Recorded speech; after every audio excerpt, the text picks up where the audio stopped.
The thing about Conan's someone who I've known. Boy, I remember when he and Greg Daniels came in. So I've known Conan for a long time. There's some heavy hitters, writers on that show. Wow. Yeah. Greg Daniels from The Office and from King of the Hill. Yeah, and Conan and these guys, there's just, you meet a lot of Ivy League guys. Like you went to Arizona City College, right? Something. I went to DeVry. What was it you go to? Barbizon School of Modeling? Yeah. I went to San Francisco State, the Gators. It was sort of like Harvard or Yale. Almost no name. Yeah. Because you get there and you're like, oh, you went to Harvard and you're dumb like me. And Conan wasn't like that. I mean, Conan doesn't wear one thing. Same with Kevin Nealon. Conan does not wear the fact that he's 6'6" on his sleeve. Like there's no sense of him being a big guy. Some big guys are tall guys. Yeah. Like Greg Holtzman. You got to tell they're sort of carrying. Yeah. They're high. Nealon's so tall too. It's embarrassing. I don't even like hanging out with tall people for real. I hate it. I was with Barkley in Arizona because Charles Barkley used to play there, and we went out one night. Hey, yeah, Charles Barkley. It's terrible. Terrible. Sorry, Frank Caliendo. Once and I go, it's too tall. He's a hilarious guy, but I can't. I look shrimpy enough. I don't need it. Well, I know what you mean. I mean, going on the Conan O'Brien show, when Conan would come out, he's standing up. Then Andy Richter would stand up. People don't realize Andy is 6'4". Oh, really? Conan's 6'6". So I'm like, I start singing the Munchkin song or whatever. I come in, I haven't put those little parakeet things, so I sit on top of it, so I'm really high up. Like a bird. Oh, you do? Oh, yeah. Yeah, and then I sit up and I go. That's on your haunches. If you get on your haunches. Yeah, I go as high as I can, and then and I sit on an apple box. But yeah, Conan's going to be great. He's a fun dude to talk to. He's easy. He knows what he's doing. He knows how to talk. Conan is obviously, he has a huge podcast. He's a great conversationalist. We have dinner with him all the time, pre-COVID. Remember COVID? I know. This podcast may cause COVID. Hey, that's the whole idea. You go, I am so busy. It's just because of COVID. I guess I'm going to pop out a little podcast gang. I know. You almost have to do it now. It's so sickening. You have to do it. I met a comedian about 6 months ago. I won't mention his name, but he didn't have a podcast. Oh, and I go, are you shitting me? Sad. You do not have a podcast and you're in show business? Fallon's going to come on, by the way. I just talked to him. Schneider, Fallon. It's going to be great. Fallon is the ultimate. You better laugh at us. Fallon is he's... Oh, we're not doing Fallon yet, but Conan. Okay. Conan has produced more funny stuff than almost anyone in the history of American comedy. If you look at all the Team Coco stuff, he kind of stayed fairly evergreen. He stayed out of the intense politicization of That's true. comedy. So everything he does is evergreen. And my wife and son are obsessed with his travel shows to the point. Is that too? Yeah, he goes around the world. He went to Conan, goes to Cuba and stuff? Yeah. And you have to be smart. I would not know what to do over there. They watch him over and over again, and it's pretty cool. Well, here he is, Conan O'Brien.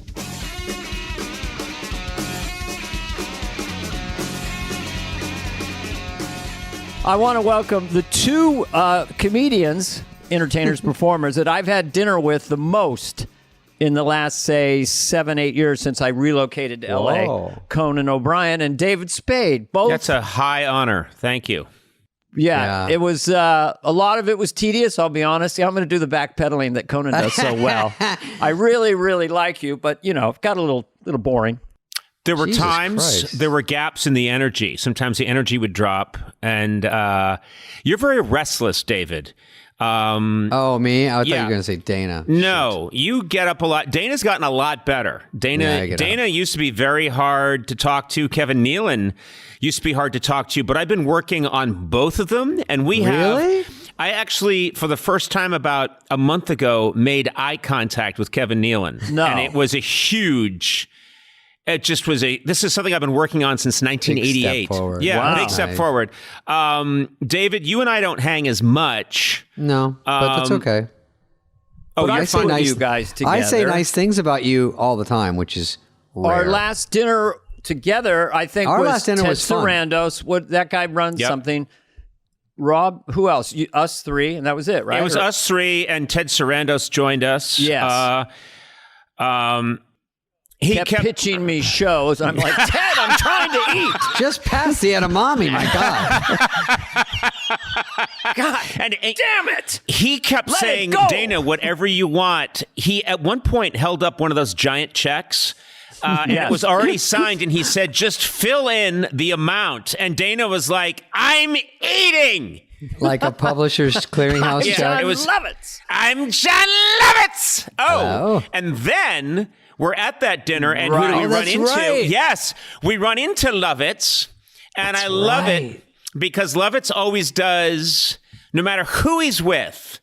My favorite thing is he was once standing with this very attractive woman, and I was talking to him, and in front of the woman, he looked at her and then looked at me and went, jealous? Jealous? Yes. Jealous is a top 5. It's a top 5 Lovitz, Yeah, but he can be shtick. standing with a hobo. He can be standing with a shoeless Right. hobo, and he often is. And I'll be like, oh, hey, John, how are you? And he'll go, it's my friend. He's homeless. And I'll say, oh, well, that's too bad, John. I'm sorry for. And he'll look at the friend and then look at me and go, jealous?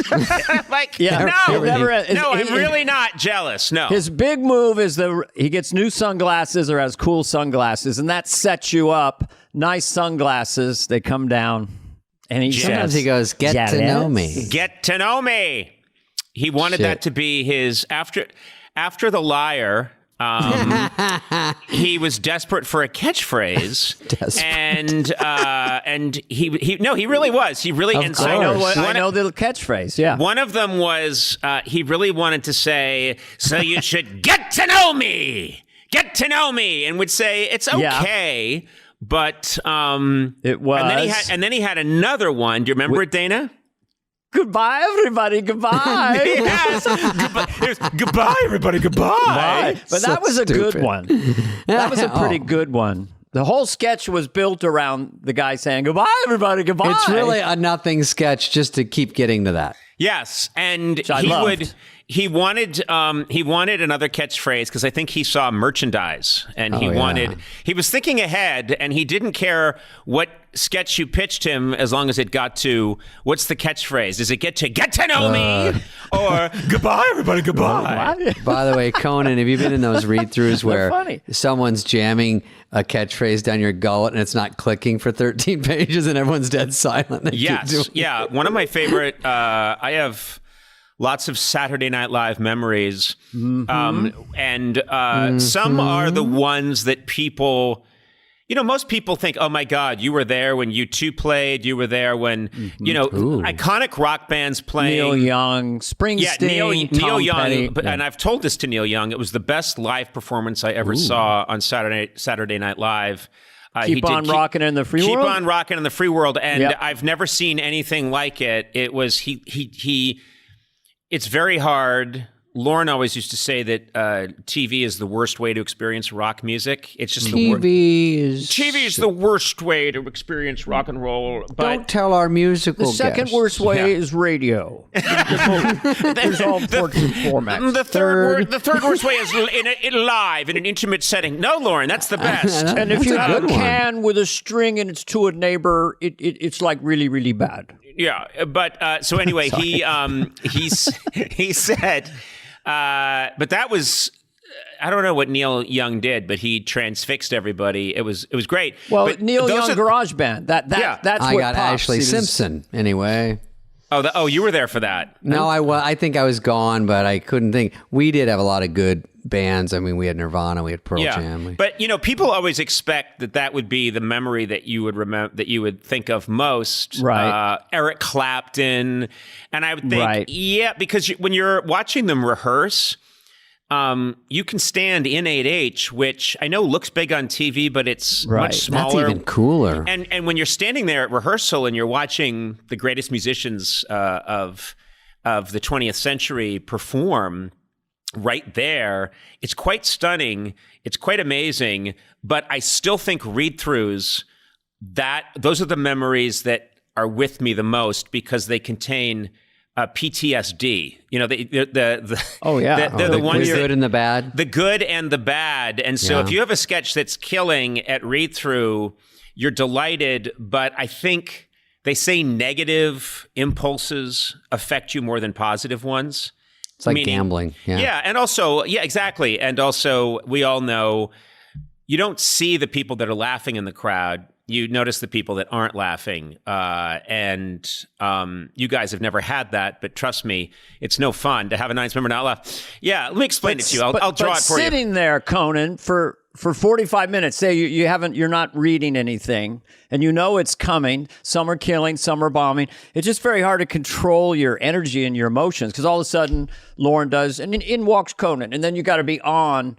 It's very nerve-wracking. See, I was not a performer. I was just a writer, so I did not. You were in some cameos. I was in tiny things, but mostly you guys were the ones that had to be on. So the first thing you have to do when you're a writer, and one of the things that's so nerve-wracking about read-through, you've been up for 2 days, you haven't had a shower, you're completely whacked out. You've written this sketch and you desperately want it to work. The first thing you have to do is get to the performers that are in the sketch and tell them how to do the thing you want them to do. You have to tell them, obviously I'm not going to tell you if it's a church lady, I don't have to say boo to you, but be sarcastic. But Glenn Close. You have to say, hey, I'm going to be with 43 other writers that are going to run up to you right now and say how to do their sketch. Yeah, exactly. But you also have to get to David and say, David, in this one, you're Cockney, but you're also kind of sarcastic. Or Dana, I've got to get to Dana and I've got to tell him really quickly, Dana, the idea in this is that you get on an elevator with Sting, and this is kind of how you're doing it. It's that kind of, I recognize you. Good, and then, okay. Well, how was Harvard? Then I just walk away. Exactly. No, you were very nice. Some people were quite dismissive. Can I just say for a second that the time before read-through, it's like Grand Central Station. People are running around. Yeah. People are trying to get the scripts together. And especially with a host, Conan, you writing for a host who's got 55 things they have to read. So you have just maybe 25 seconds to give them kind of a hint sometimes. Yeah. And you have to get to them, and it's intimidating because sometimes they are intimidating people. It's George Steinbrenner. It's a guy who fires people for a living, and he's hosting the show that week, and you have to run up and say, you're a ballerina, and in what you do, and he just is like, get the hell out of my way. By the way, what about in read-through? Then they look at you and you're across the table shaking your head going, you blew it. Yeah, exactly. Well, then they just look down. The memories that haunt me are if you've got a sketch that all relies on one turn of phrase, and that's the moment where everyone's going to start laughing, and then everything else is funny because of that moment. Right. It's like you've lined up 800 dominoes. And what happens is you hit the first one, and it falls and it hits the second one, but then that one misses the third. Oh. That's the sketch. So you're 3 pages in and someone says, really? Because this restaurant sells octopus. That's supposed to be the thing that sets, and there's no laugh, and you know that everything else rides on that. Isn't going to work. You just lit the firecracker that's supposed to set off every other firecracker and every other missile, and it goes. Yeah, and then it phases out. 17 pages. You kind of overwrote it. 17, the worst possible. You look ahead, and Lauren's reading the stage direction, and it's silent. And then it's like, they all then march into the mines. They go downstairs. He repeats, this is an octopus store. Yeah, and then he starts to read faster and faster. It's really fast and swallows the words, And he checks out. Everyone in the room hates you. Everybody hates you because you've consigned them to 17 minutes of an octopus sketch, and the fuse didn't light in the first page, and you're screwed. That's what I remember more than anything. Sweating. Well, I was lucky enough to be on the show long enough that toward the last couple of seasons, I never wanted to peek at read-through, because one time Al Franken said to me, hey, you peeked at read-through. I did it all out at read-through, and I never got back to that. So then if it's on, if it's a George Senior or Church Lady, then you can kind of cruise into it, not worry about it. We'll get it there. Don't you worry. Bonnie Turner will do something. Yeah, that reminds me. That reminds me of something David told me once that I never forgot, which is I was there for David's audition for Saturday Night Live. And I remember that night very clearly because I was sitting at a table with Lauren and we were watching different people come up. And apparently, David, you were given advice by Dennis Miller, which to me sounds like terrible advice. But Dennis, just before you went on, said, just remember, you don't want to, too hard. You don't want to kill too hard at your audition. And I was, because it throws a red flag. And I was thinking, no, kill at your audition. Of course. Kill a bit for sure. Yeah. But what does that mean? Don't kill.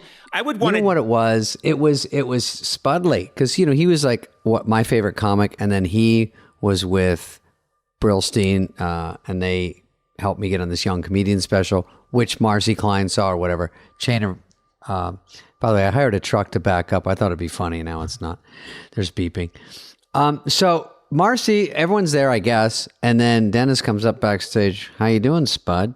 And I go, I don't know, obviously shitting my pants. He goes, don't worry, man. You don't want to kill too hard. It's a red flag, some polished road hack. And I go, right. So don't do good. And then he walks away and I'm like, then they're like, and 3, 2. And so I go on. I'm like, am I not supposed to, I don't do that great. I think we all remember it was what the lesson was, I think, is they're going to look at your writing. You don't even really, I didn't realize this for a long time until I watched comics and liked them, that I could tell if someone had game when I go, oh, I like the way that joke is structured. I like the words in that one. I like whatever. And it was a little offbeat. I didn't see it coming, or it was a bit of a surprise. Even if it wouldn't work, I go, that guy's good or something. And I think that's what he meant and put it in the worst possible way. But it's like, don't kill. And I'm like, I know I want to kill. That's all you knew that would work. You do well, and then you get hired. I think if someone comes in, this may be different than killing or not killing, but completely formed. I think if things are a little fragmented and not fully formed, then Lauren and the staff will go, which piece of clay we can play with. We'll develop it, as opposed to being completely locked into your thing. Right. It gives them a place to go. No, I see what Dennis was trying to say. Yeah. But if I was going out to audition and the last thing I heard was "don't kill too hard," I'd be confused. Sabotage or something. Also, I always. But it wasn't. Dennis and I. Subsequently, every time I bump into Dennis or talk to him, he's delightful. But back in the 80s, I think he just had that kind of cha-cha way of going at people. Sammy Davis Jr. Yeah, but it's almost, and so I think for some reason, I remember I was quiet at Saturday Night Live for a long time. Mm-hmm. I'd be funny around the writers, and then when the performers would come around, I'd get real quiet, or if Lauren's there, I'd just listen, and I didn't shoot my mouth off. But I remembered, and for some reason, maybe, I don't know, Dennis, I just feel like there was a period of time where he just thought, I don't know about this Conzi guy, So I remembered one time I said something, and we were over by the craft service table that leads into 8H, where the food is, and I'm standing there by the food, and I'm 23, 24-year-old string bean, and Dennis said something, and I went, yeah, well, blah blah blah. I just said something, and he took it the wrong way. He thought that I had taken I had dissed him some way, and I'll never forget what he said. He went, "Oh, so Conzi takes a shot at Den Den," and I'm like, "What?" And he went, he's Betty Davis now. Yeah, I know. Conzi took a shot at Den Den. Be a rough. Fasten your seatbelt. Fasten your seatbelt. Going to be a bumpy ride for Coco in the next couple of months with Den Den on his ass. And I just thought, no. I didn't. Well, okay. The guns have been drawn. We'll see how this plays out. Okay, see it. Okay, Corral. All right. Hey, Spudleys, don't go out as Dickie Pryor. No one expects Sam Kennison. Land the couple and get out. Okay, that's all it's about. Don't kill too hard because they'll resent you. I'm going to a theater. Hey, he's always dressed to go to a Broadway show. D material. Spud, go out there and eat it. No, I like that I explained to the guy from Harvard what Dennis meant. I feel bad about that now. The Conan, guy from thank you for Harvard, is letting that me. Conan? Yeah, I know. I love I that that's what I'm reduced to I this thought it was day. Yale. Conan, did you notice in read-throughs, like, because I went to community college, San Francisco State, and once in a while it'd be a Jack Handy sketch or something, and I would mispronounce a word, and I Right. would hear little pockets, Yale, Brown, gross. Cornell, Harvard, just little giggles. Probably that didn't happen, but I definitely felt my lack of education. Like, I can talk to you about, the Third Reich or the, French Revolution, and it does seem like people who are highly educated have a bigger palate. No, I think that's in your head. I really do think that's in your head. Well, I think I'm as smart as them. He maybe never not just talks as to me about that, educated. Conan. He talks to me about the good dumb stuff so I can understand it. That's right. Well, you call it the third rich. You didn't understand. I It's know one all of about those the things, third rich. Conan, that I probably perceived once and didn't happen again. But Well, that's the other thing too is I if I could change one thing about if I could change one thing, it would be that nobody knew where I went to college, because you guys know me. I don't think that's where my sense of humor comes from. I think I'm. And I think there were times when people were like, "Oh, Harvard guy, Christ sakes, Christ sakes. Ivy Harvard, League. yeah, Harvard guy over here," and you'd think, well, okay, it's not Hogwarts, it's not a magical place, it's a school, and I met some really smart people there. I also met some pretty dumb people there. Well, I think it's because you were president of the National Lampoon. Harvard Lampoon, yeah. Harvard National Lampoon, and you were elected 2 years in a row. I saw some notes about that. So I think it wasn't just the Harvard; it was that Yes, embedded it. well, yeah, I was. But I don't consider you wearing your intellect on your sleeve at all. No, I if try that's what you mean. I do my best to hide it. It's something. What about that sweatshirt that said, "I'm the best of the best"? Was that a gift? I thought that was ironic. And I think What about that sweatshirt that said "Got Mensa" that you used to wear? I took a Mensa test, by the way, because my stepdad thought I was so smart, and I got the results. He goes, "You know what? This is stupid." He crumpled it up. I'm like, oh. You know what? I think the mistake I made is I was smart. when I showed up at Saturday Night Live, I was wearing the mortarboard on your head that you wear at graduation, and I walked around with a tassel and a diploma. The fuck's a and mortarboard? That's the thing that you wear on your head at The graduation. flat thing? Yes. I didn't know it's called a mortarboard. Jesus But Christ, David, you schooled you had a us. semester at Arizona State Fucking Community the College. mortarboard diaries. You did go to Hogwarts. David, did you go to college at all, Mr. Spade? You know what, Dana? I have I'm 14 asking you a credits in direct question. anthropology. Yeah, I went to Scottsdale Community, which is basically the high school Tigers. plus, and the Artichokes. And then I went to Arizona State. By the way, Scottsdale was like my warm-up for ASU, and I go, I'll just cruise through this. And then I was like, wait, this is hard. Now I got to go to a fucking ASU after this? This is supposed to be the layup. And then I got to ASU, and I was in a fraternity. And I have to say, and all the fraternity guys get mad at me, but I just don't think fraternities are a good idea in general. It was, no, they're evil. It was 90% hazing and pouring paprika on my head and spray painting my Homoerotic butt. Also, David, you're a fragile flower. Fragile. I think of them Dandelion. making you do a keg stand and drink 6 quarts of vodka, and I think you would die immediately. I think you would die the second they had you do anything. I can't believe They you would survived use that. you as a prop to beat up the captain of the football team. I know that Dana here, and Spade. Conan know I'm a fragile dandelion, and then I go, well, at least it's within my tight friend group. And then I realize, like, I come off to the world like some fucking hard-ass athlete. But the world just kind of knows I am. I sit funny on Ellen. They're like right away going, what's happening? On your So- haunches. Yeah, I sit on my knees. Yeah, my you sit on your neck's all knees fucked up, at the restaurant we were at. You were sitting on your knees a lot, and you'd get up and you'd walk around, Stretch out. Yeah. You were on a lot. Yeah. You were doing a lot of cocaine at the Can I restaurant. ask you guys a question? Yeah. I had cocaine mixed with the second booster. I did not do well That's with killing everyone. cocaine. I did it Oh, once. Dana, that's too bad. Then What I happened? burst into tears like a half hour later. Then I did it the second time, drove to the comedy club and does it said, again. "What? They all hate me. All the other, everyone hates me." And I drove back home. That was Jeez, so. what I a only did horrible it twice. druggie. Yeah, I look at both of you, and I'm going to include myself in this. I'm going to look at all three of us because I never did it, and I always just knew I am not the personality type that needs to be artificially revved up. Yeah, that you need to calm down. I saw a doctor. I mean, you guys saw me at SNL, and I was always grinding my hands together, practically starting a fire with my knuckles. And the Conan show, you would, or late night, you would ride a bicycle like to this. get your and I would grind my hands together and grind my teeth and shatter them because I was so uptight. And the last thing in the world, no one's ever said, you know what you need, man? You need some cocaine. No one's ever said that to me. And Conan, just to for sure interrupt you.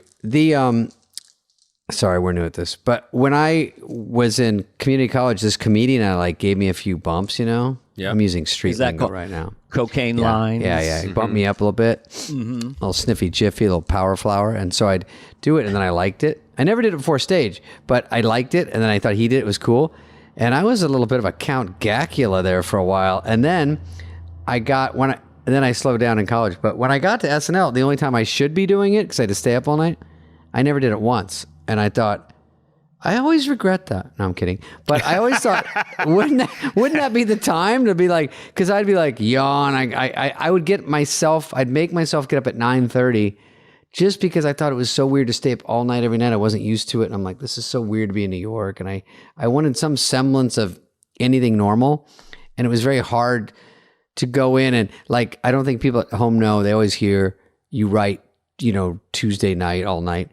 But you're allowed to go in at noon and write. It just, no one really does it. No, and I would write. That is a completely messed up thing. And I've interviewed, current cast members, and I'll say, do you really still, that thing where you come in on Tuesday and everyone stays up until Wednesday night, you don't still do that, do you? And they'll say, yeah, it's kind of still there. And there are all these rumors that it started in the 70s, and obviously it hasn't changed at all. And people were doing cocaine. Now, the group that I came in with, Greg Daniels and Bob Odenkirk and Robert Smigel, we were all getting our cholesterol checked. We weren't guys that were, hey, how do we score something? No, we weren't partying either. None of us were, and clearly. There are famous cast members that did, but for the most part, it was I remember going into Tom Davis's office once, and at 1 o'clock in the afternoon, and he had a bottle. A hilarious guy and sweet, wonderfully man. Sweet guy. Yeah. But he had a bottle of red wine on his desk, and he was drinking red wine at 1 o'clock in the afternoon. And I remember being scandalized. And red wine is nothing. I was like, what? It was like Mad Men, if you know the reference. Just let's have a little Tom Collins or whatever. Yeah, exactly. But I don't. 10 a.m. We were not those people, but we still stayed up for whatever it was, 35 hours in a row, because that was ingrained. It had been institutionalized in 75. That meant you care. That means you're working hard. Schneider loved it. Schneider would stay up and he'd wear his boxers, and I'd go, that's enough. But let me ask you a question, Conan. Or do you have a story there, David? Sorry. No, just that we would write, and I would go home because I wanted to. And Conan, I don't think people know also, when you're writing on a legal pad, you can't. The girls were like Mad Men. They were typing up 4 girls in a room. Remember Claire and everyone? They'd type up and a sketch. And I didn't know how to write sketch format, so I'd write it out with, this guy says this, and do it as close as I could, and put a little stage direction. And then I'd go home, and then I'd finish it or something, and I'd have to drive a cab back to hand it in, then I cab back home to sleep 2 hours, then come back. It was such a weird process, but I couldn't email stuff in. That would have been fucking great. And then they would do it for me, and sometimes they would do it a little wrong, because you want to go over it one more time, but you have to drive in to go over it again before it went in the packet for read-through. And sometimes a little teensy mistake like that would, like you said, screw everything up. Let me ask Conan a question. I just want, because you were there as a writer. To me, as a cast member going through, I remember on Tuesday early evening, the writers are hanging out in the writer's room. A lot of food's being ordered. and a lot of talk about sports, anything but the task at hand. Anything but. Anything You're right. but. And then there's this hours and hours of just subconscious work, I guess, and pressure. Because sometimes I would leave as a baby at 3 a.m. and you guys would still be there leaning back in your chairs, picking on some, tacos or whatever. And then I find out later they got done. But I mean, what did you think about that 6 hours Tuesday evening that was those are the dark times. I would get very, very like I got nothing's happening. I got nothing, and I shouldn't be doing this for a living, and I'm a fraud. Seriously, I would have some kind of, I would say at least on any second, not every week, every Tuesday night that I was writing, but I'd say at least 50% of them I'd have a profound collapse, mental collapse, because what happens is you hear people, everyone else has a good idea, and you hear Franken laughing, and you hear big gales of laughter coming from other rooms, and I remember very much, sometimes thinking, this isn't what I'm supposed to do. I don't know what I'm supposed to do. And then you snap out of it.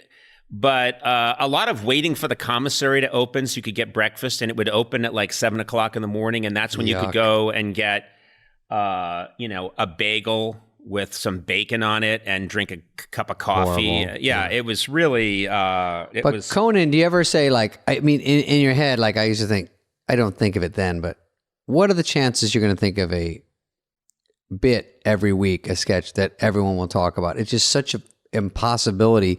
Sometimes I would jump on with someone that had a good idea and they needed help, and I'll write it with you just to get my name on something because I wanted to feel useful there, not get fired. But I would blank out.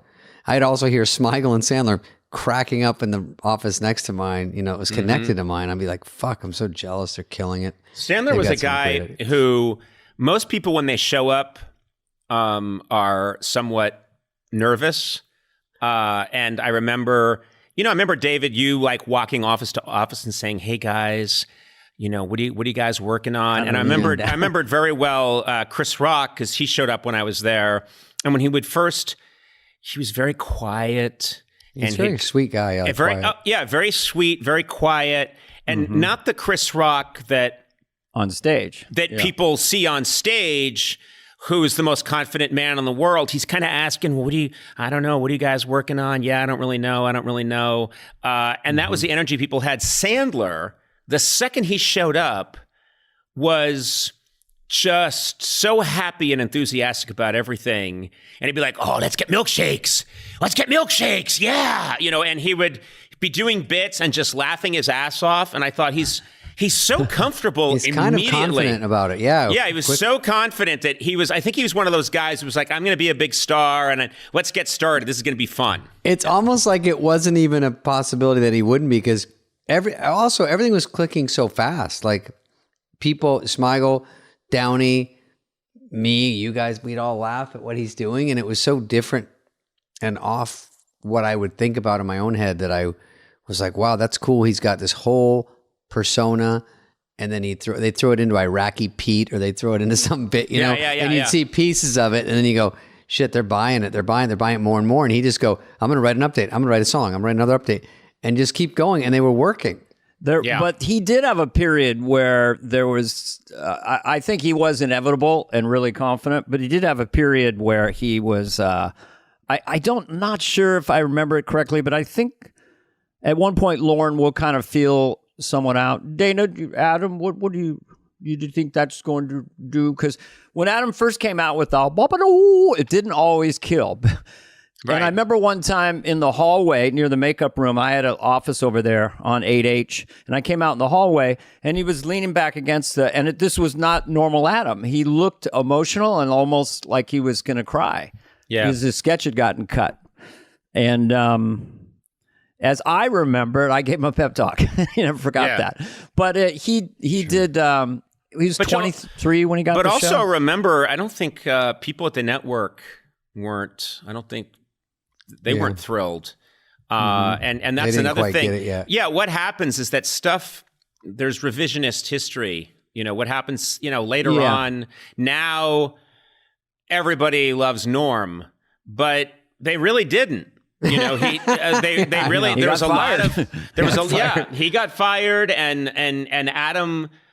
There were people at the network that really weren't supportive of Adam. Didn't get him. Yeah. Yeah, and I think Lorne was probably get some pressure, like, what's with the Adam guy? And you think, it's just so funny how later on, to anyone listening right now, everything seems inevitable. Yeah. Everything seems, you know, it's the way people read history. They read history and they think, well, of course, Franklin Roosevelt became president because he's Franklin Roosevelt. And of course, he was president like 4 times. No, it's not inevitable. It can go a million different ways. And at the time, there are a lot of people, you know, who are later on, you know, I mean, I remember Farley, I was there when he was waiting outside Lorne's office to get his interview, and Lorne had him waiting for like 2 days.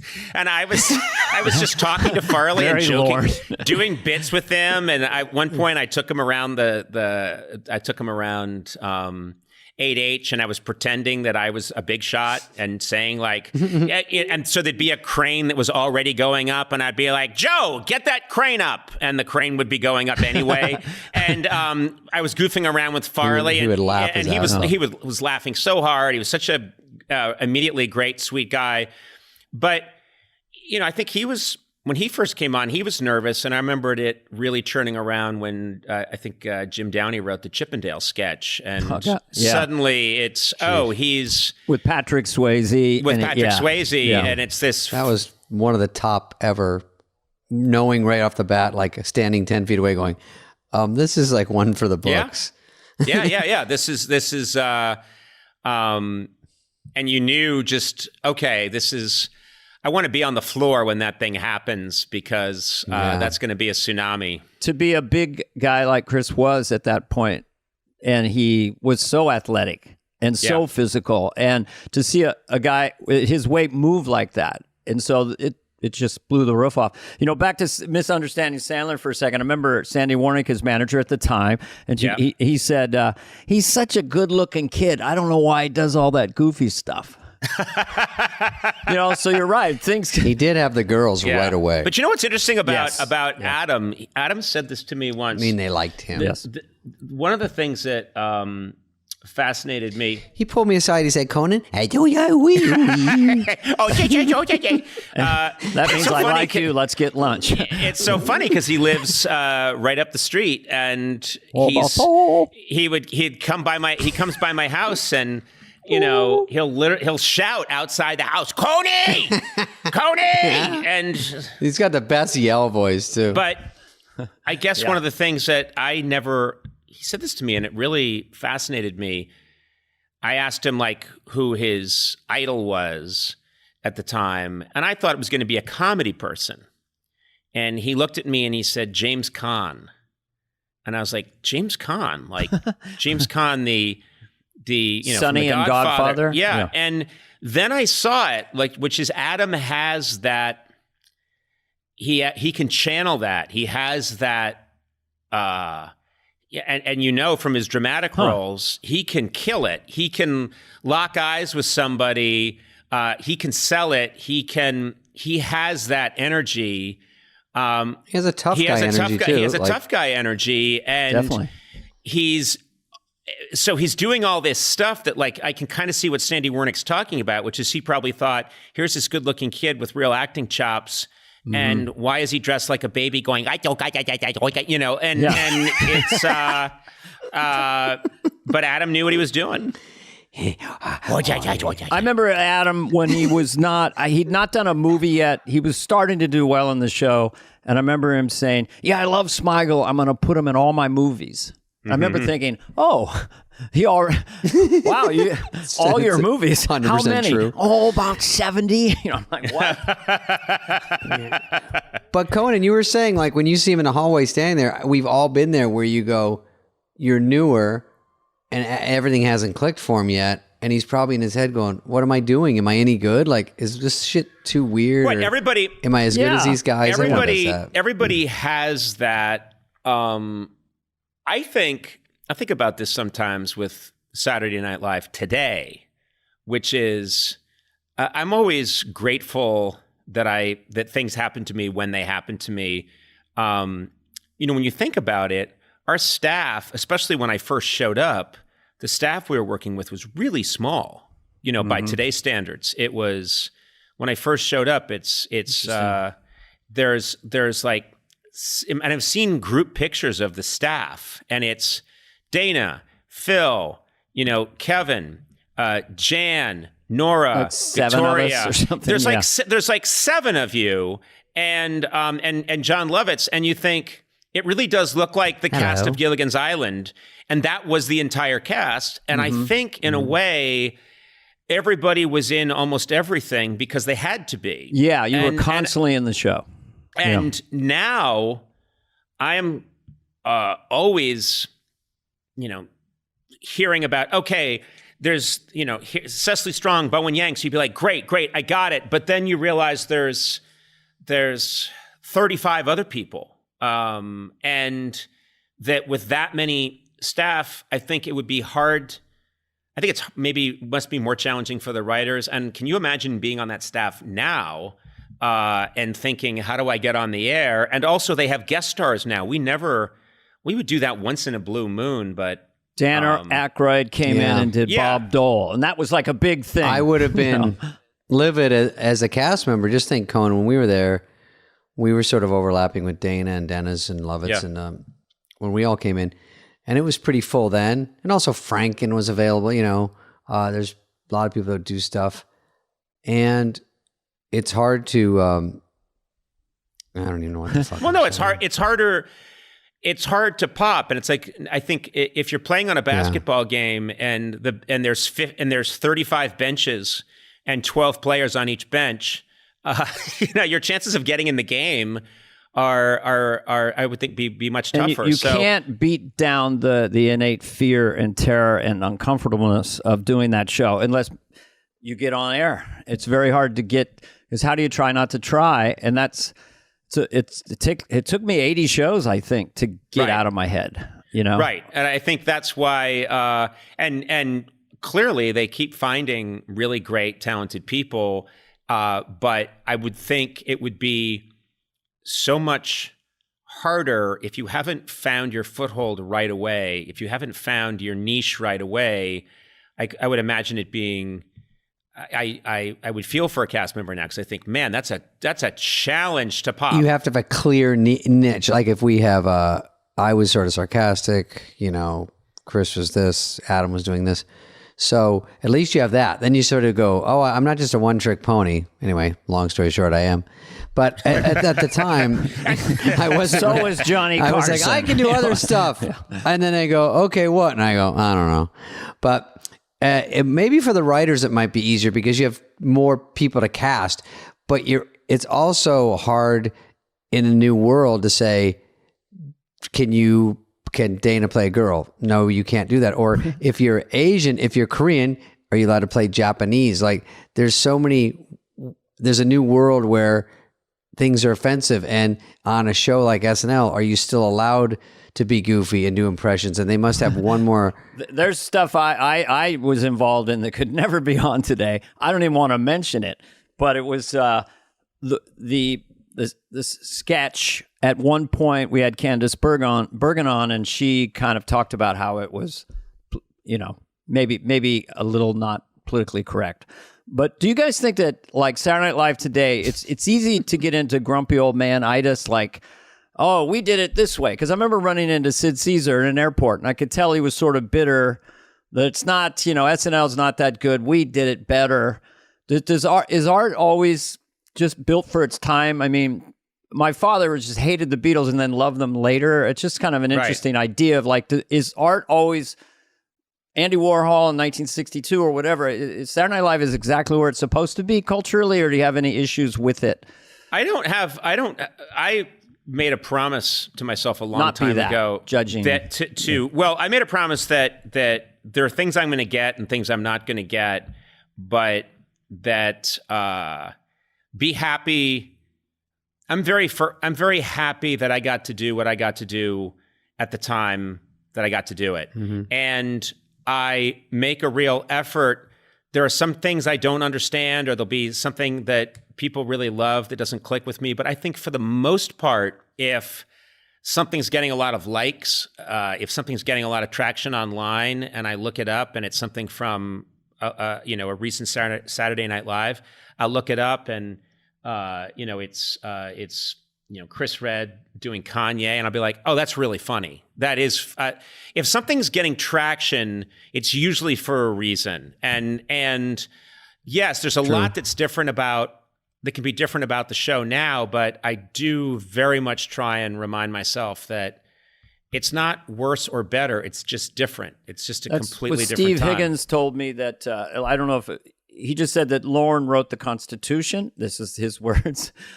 And then it sort of evolves. It's a living document in a sense. Mm-hmm. And so today, it is what it is. But you're right. I think funny is still funny. You know, it's so funny though. And now the thing now that I totally was not happening when I was there was this business of writers dating movie stars and marrying them. And I just think about, wouldn't that be really funny if I can picture me and Greg Daniels and Robert Smigel in 1989, if Candy Bergen. if I was walking around and it's amazing. I had Madonna on my arm, and I was like, guys, please let me in the restaurant. Where, and people were like, Conan, this way, Madonna, and it's just like, it's so funny. And I'm picturing, she's bragging about a cold opening you wrote.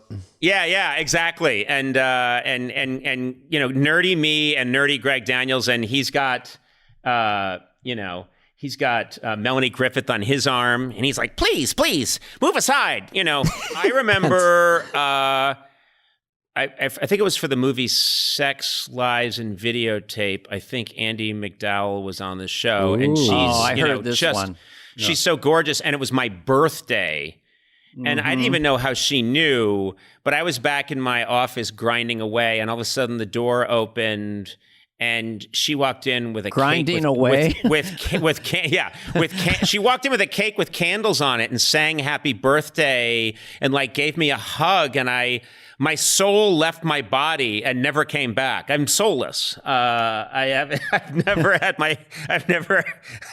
a soul in my body since that moment. We didn't do drugs. We didn't have women. We just were there all night. That's my racy story, is that Andie MacDowell very sweetly blew out the birthday candles on my cake, and wasn't that a nice memory?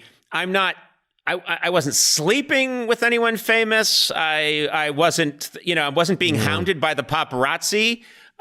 So that's a world. That's a way that Saturday Night Live has changed, where the third assistant director on the show is going out with Megan Thee Stallion. But we had our work in front of us, Megan and then Thee we Stallion, were behind the people. facade. But it seems to me that fame is talent now.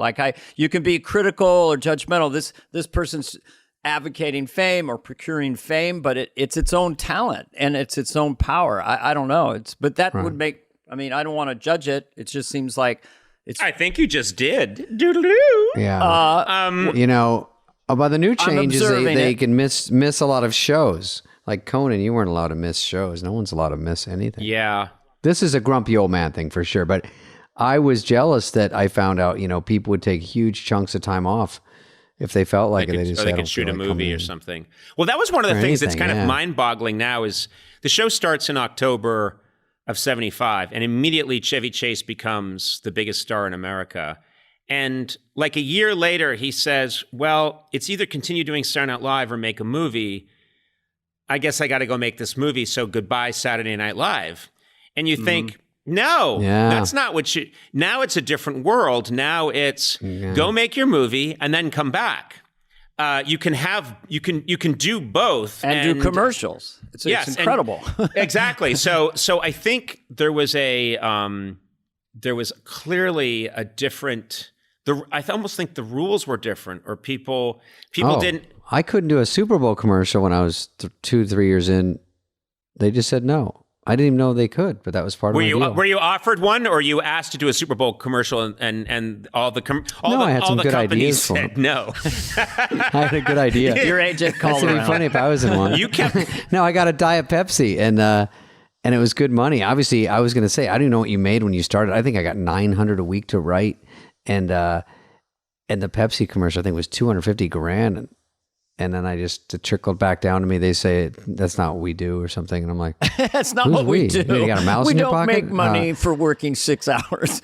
It was a real crusher because I wasn't getting on much. I didn't even know if I had a future there, and I thought, wow, at least I'll get one click off this, and luckily I hung in there. But I mean, luckily I stayed and worked and ultimately made some money. But that was a real.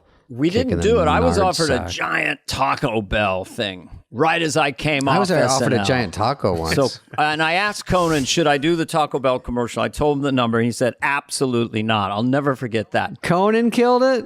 yeah. I had that kind of power back then. Don't you love it when people say, this is what you said? I had a guy do stuff I said in 1979. And I It's remember never you right. said that you were going there. And then I remember, I was like, 45 years ago, you get to decide what I said? You know what's so funny? What happens once you become a known person is that other people add you into stories that you weren't in the first place because it Yeah. makes it a better story. Funny. So I went back to I went back to a reunion once at my high school. And this guy there was like, "Hey, Conan, remember, back in the, I we had remember some when you, yeah. And he was like, we had some crazy times. And I was like, I was thinking, I don't even know who this guy is. And then he said, hey, remember the time you and I broke into Stephen's Market? We broke into Stephen's Market and we stole all those beers, but the cops showed up, so we went out the back. And you went left and I went right and I got nabbed. And you took the beers, you fucker. But I didn't squeal on you. And you know what? I didn't drink until I was like 28. I've never committed a crime in my life. I didn't break into a liquor store. That story's on heavy rotation, but the thing too. is, what happens after a while is you get tired saying no. You did that with someone else, but it's been a lot of years and a lot of beers since then, and then Years and and beers. so you added My autobiography. You added me in, and I started to think, gee, I don't know, it's made me read history differently. Like when I read a history book now, and they say, Lincoln. I remember a firsthand account. I remember Lincoln once. I said to him, something, and he said, "What's that?" And he knocked me right on my ass. And then I stood up and I knocked him on his ass. And he said, "You're a better man than I." And I think, I don't think any of that happened. I think you just added Abraham Lincoln to your story. I was at a restaurant early 1980s. I saw the guy doing that to Jimmy Stewart, and I could tell that Jimmy Stewart was getting really impatient. And remember that time, in high school, we did this, call it same old thing. And Stewart stood up and said, I don't understand a fucking word you're saying. Is that true? No, I just did that so I could get to Stewart swearing. Oh, come on. That was a good one. A good scenario, though. I wanted to believe that was true. I wanted to believe it. I set you up. didn't I? Yeah.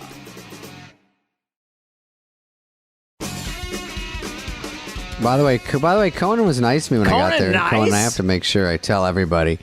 No, Conan, I'm sure you can be a prick. I don't see it. Conan's a but sensitive maybe. person. I was there, and Conan said, as a hazing, this was right before Conan dyed his hair red. He said, go out and get me some hair dye. And you, Sandler, and Schneider. And by the way, Conan, did you ever, this is a weird question. Does Jack Handy ever collaborate with the other writers, or he always wrote it by I himself? think he maybe collaborated somewhat, but Jack Handy was stunning because he could go off. Talk about nice very guys. What a nice genius guy, but and a nice also guy. I always envied him because he didn't need anybody else, and Nothing. he would go in his room, nicest guy, and then you'd a hear laboratory. like typing, and then he'd come out and Ching. he'd say, "Well, good night, everybody," and we'd say, "All right, sucker, we're going to be here for another 9 hours," and See it right through. and the next morning, his sketch is the funniest thing. His sketches killed, I would say, 95% of the time. And it was an unreal slugging percentage. I would be baffled because I'm already just a newer writer, learning how to write sketches, trying not to read through. And then knowing the level when I look back of all you guys who was so much quality there, and then seeing like a Jack Handy sketch, which just is another move, not like better or worse, just like so smart and twisty. And you go, what is he talking about? And he was like a mad scientist. He'd go in there and no one would bump with it. You're not going to bump with the buggy sketch. He had this idea once, and to me, it was always the simplicity of the idea that would make me think, why didn't I think of that? But his ideas were so elegant and so different. I actually got to be in this sketch. I'm there in the background, and you can, if you blink, you'll miss me. But it's James Bond's, James Bond always makes his way to the doctor, whatever, Dr. Knows. James, it's a lair. It's a lair. He always gets to the lair and shows up. And the lair is always the most amazing thing you've ever seen. And the guy is like, welcome, Mr. Bond. Well, this is James Bond shows up at the lair, but the lair still has 3 months to go before they're done working on it. Crews there, And so there's a lot of construction going on. And so Dr. No is really pissed because he's like, Mr. Bond, we're not done yet. And he was like, well, so sorry, Blofeld, or whatever, whatever the evil guy's name is. So sorry, Blofeld, sorry to crash your party. He goes, well, let me show you. Now, Mr. Bond, if you were to be here 4 months from now, I'd have led you over to this. This is going to be a tank with sharks.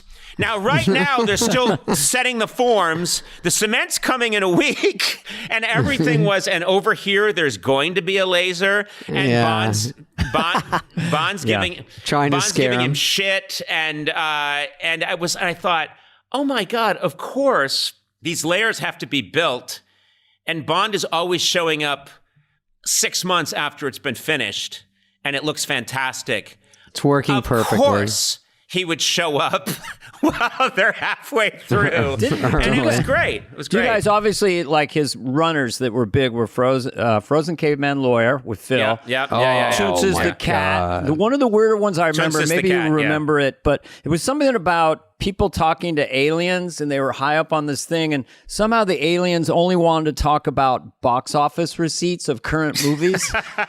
And it went on and on. The one that I had with Christopher Walken that I believe it was Jack Handy wrote, is we're landing on Earth, and every time the landing gear would come down, it would like kill a farmer or something. So we would come out and we'd be like, we come in peace, and they'd be like, killers. And then Walken would always go, let's get out of here. And then we'd go back and then we would land again. It would kill a farmer. We'd come out. Yeah, let's get out of here. Couldn't catch a break. Suddenly Chris and I are in this little tight wooden structure like a spacecraft. His face is an inch from my face, just crying with laughter from let's get out of here.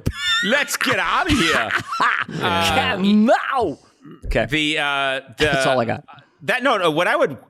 My question would be, and you guys could answer this better than I could, which is why I'm asking you, which hosts, when you were there, really made an impression on you, either positively or negatively? Because it's such a strange thing that someone's introduced to your life, they show up on Monday night, and by the time you get to the show party on Saturday, you've been through this intense experience with them, and then they get spit out. And with hosts like, with a host like an Alec Baldwin or a Tom Hanks or a Christopher Walken, they're coming back in a year, but so often you never see that person again. You know what I mean? Yeah, Steve Guttenberg, I remember he had a good show, but I don't think he ever came back. I do think that the athletes, Michael Jordan, Wayne Gretzky, were big, and the older movie stars, for me, this is back in first season, I think. It was a Jack Handy sketch.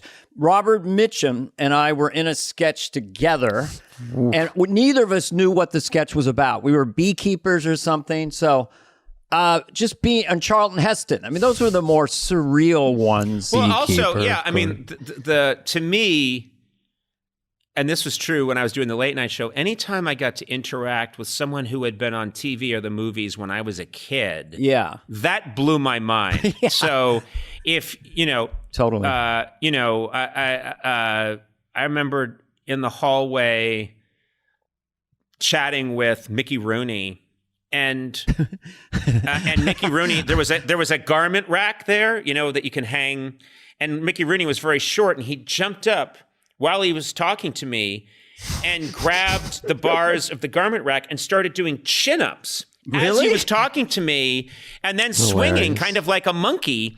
And and he's like, and I remember telling my dad, I hung out today with Mickey Rooney, and my dad couldn't process it because my dad was born in 1929.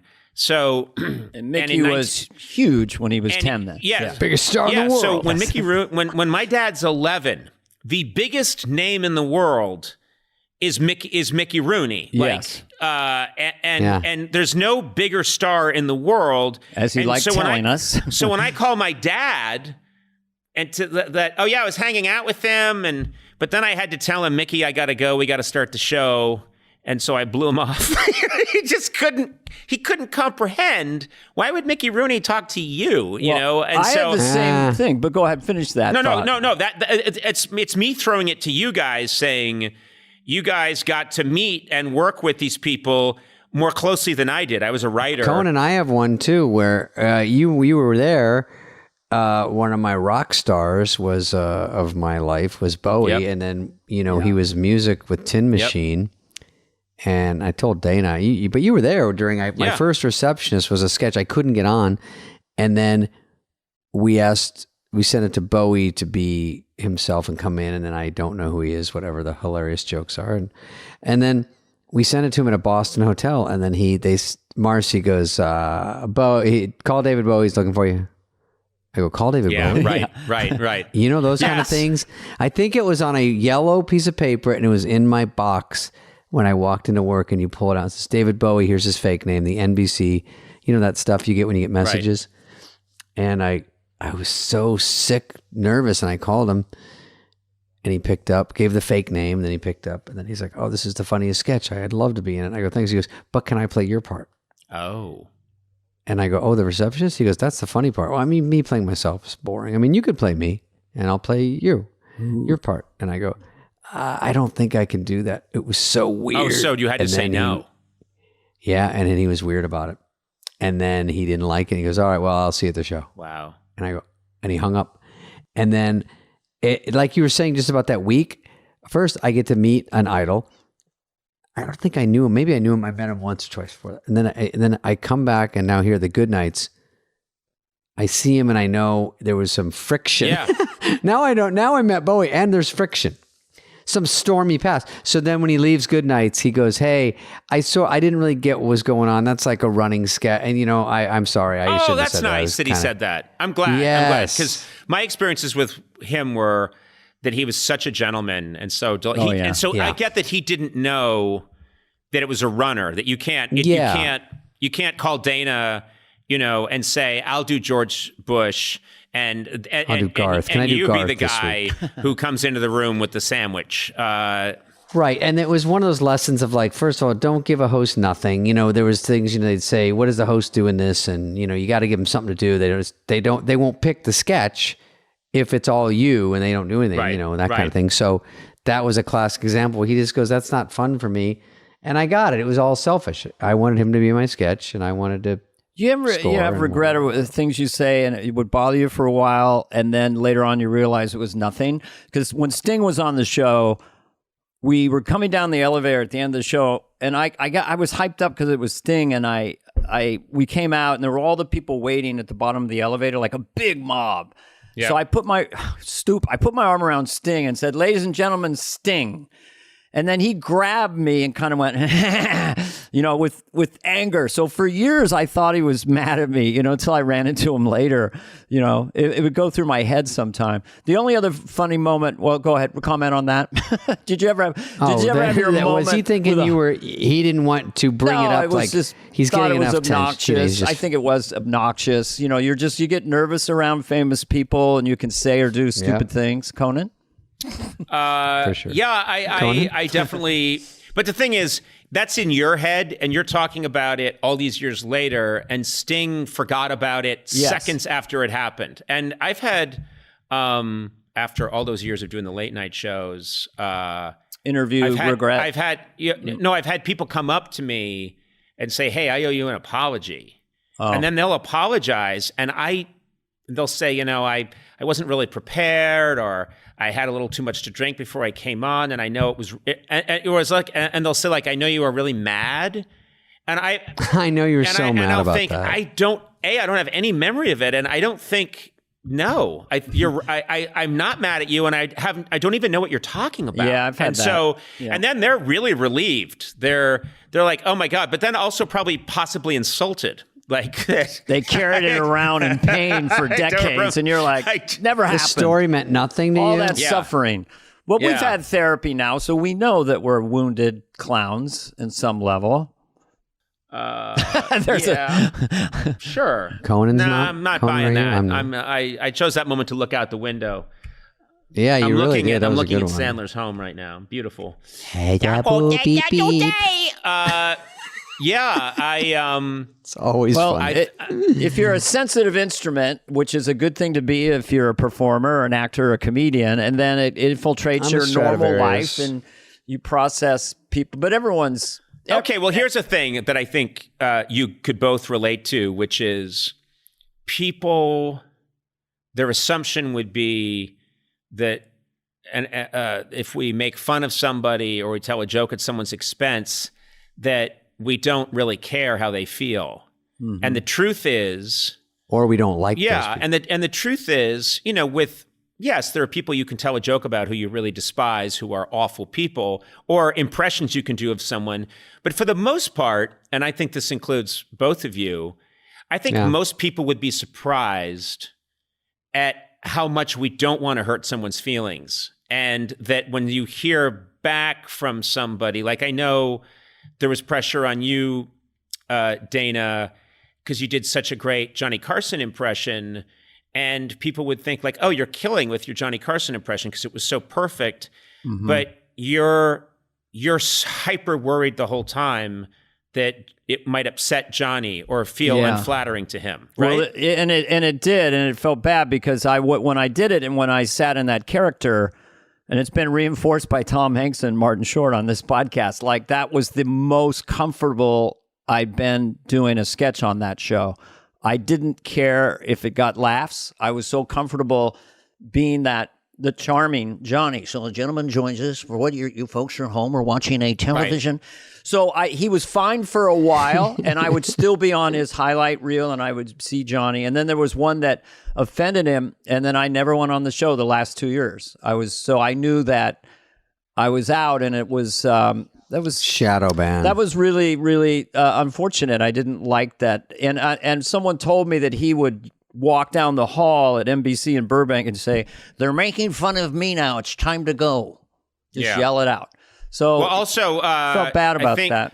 I felt I heard this was from the great Rick Ludwin, terrific executive who NBC executive who loved loved SNL, loved late night. That was what he was in charge of, and very nice. Really good guy, and also the person who pretty much was responsible for keeping Seinfeld on the air when it was in trouble in its first season or two. And so, lovely guy who passed away about 2 years ago or 3 years ago. And anyway, I bring him up because he used to also work the Carson show, and he remembers having to go and tell Johnny, go into Johnny's dressing room and tell him, Johnny, I talked to you about, well, there's going to be a sketch at Saturday Night Live, and I do need to give you a heads up that, and that he would have to tell him, and that Johnny would say, well, I, don't particularly think it's funny, but that's their right. That's their right to do that.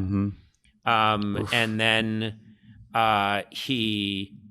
It's so funny because you forget, because we think of him as just being on top of the world from 1962 to what is it, 1991. 92. He's just on top of the world. Yeah. And 92. What we forget is that he's constantly, like any comedian or any star. Yeah. Oh yeah. He's constantly afraid and on alert that they're coming after me now.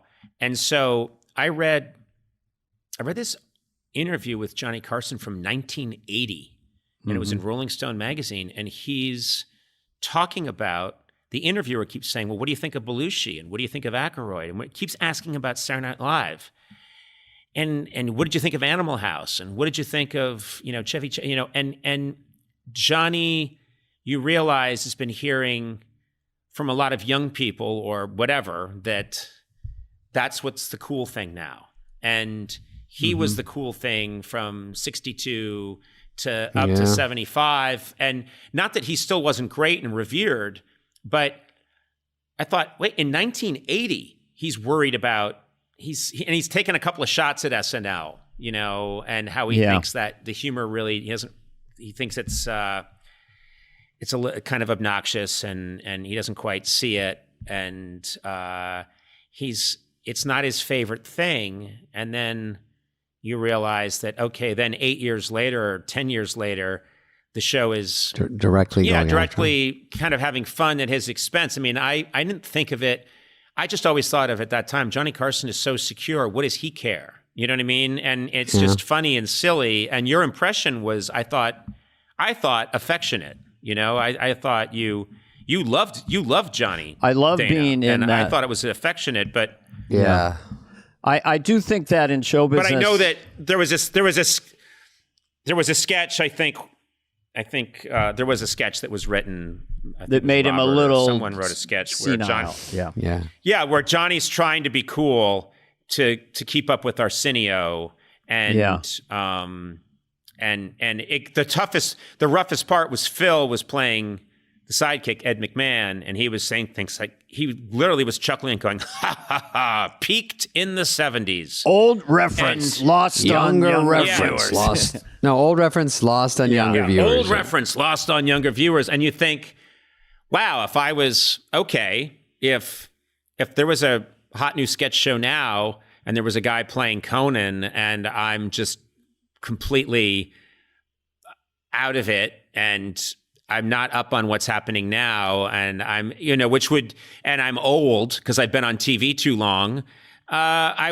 It would hurt my. I wouldn't even come in the next day. It would really hurt my feelings and probably be deserved on some level. So it's you can't have it both ways. But I'm interested in this idea that every performer becomes a caricature of themselves, and you can look at someone sometime and just think, is that person, or is that a celebrity impressionist doing that person? And it happens to everyone, and you have to keep a sense of humor about it. Well, you're so self-deprecating. You're always ahead of the. Well, no, but I think that it's one of the things the three of us have a pretty good vantage point on, which is we've been at all the different stages. And then what I always wanted to be at the stage I'm at now is be gracious about and kind of intrigued and curious about the young people coming up, because I'm 5 seconds away from someone ripping me a new asshole for being too old. So just try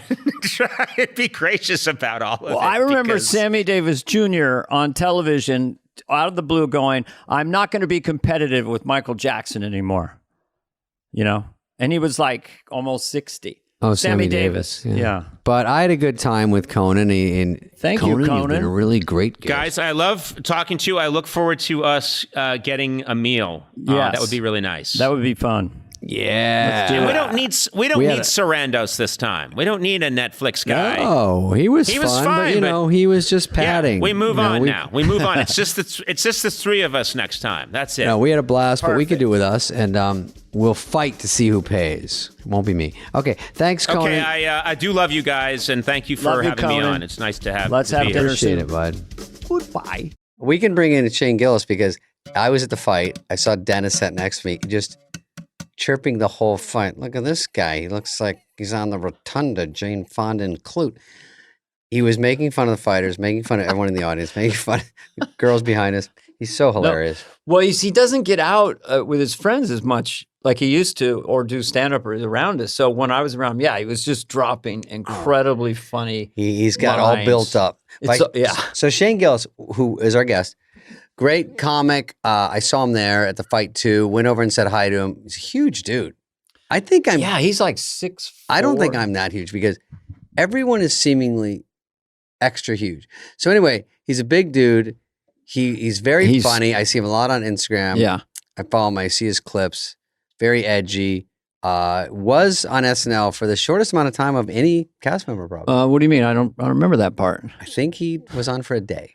No, he has a very interesting story. And we, I like to say now, break it down.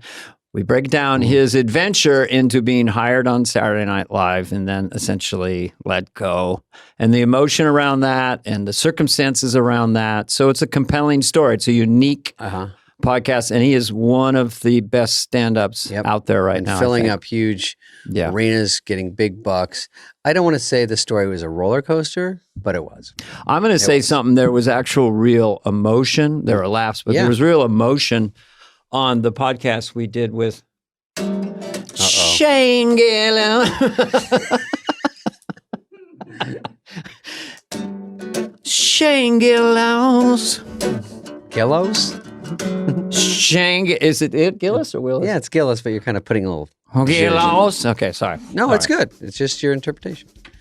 Okay, well, Shane, here's Shane, and enjoy. Enjoy.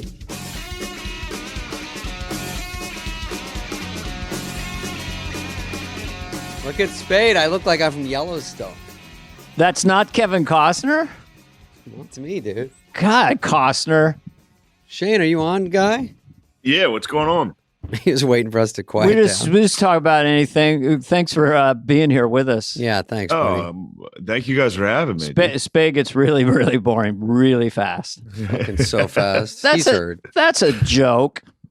No, Dana, I know a lot of guys that know Shane well. I don't know him well. I don't really know him. But all my funny friends think Shane is great. And stuff I've seen is really good. And so it's fun to have you here. And hey, man. A bunch of stupid shit. My sons told me over time, they said, you got to see this guy, Bill Burr. It's like 10 years ago or whatever. Then they go, you got to see this guy, Theo Vaughn. And then they said you, and brought your special on, especially the one you did in the little club in Austin. Yeah. Which is pretty brilliant. I mean, it's got 8 million views. I think our listeners should understand this new idea of homemade show business where you don't have a corporate master and you're just doing stuff off the grid and you create this empire. It didn't exist. When I came through, it was Johnny Carson or an NBC guy for a sitcom. Now it's like the Wild West. So you're one of those people, I think, who'll do whatever you want, or you could go back on SNL. I've talked to Lauren last night. It's all good, yeah. I think it's a passage of time. It's that thing of like, we looked this special and we could really use like that kind of voice, yeah. He's not going to let it go. He wants to prove he was right. Well, yeah, you had we're just getting all your greatest hits right now. Gilly and Keith. So you've been doing sketch comedy online too, which is incredibly funny. ISIS, Toyota, and Trump speed dating. I didn't know you were an impressionist, but your Trump is very cool. It's really good.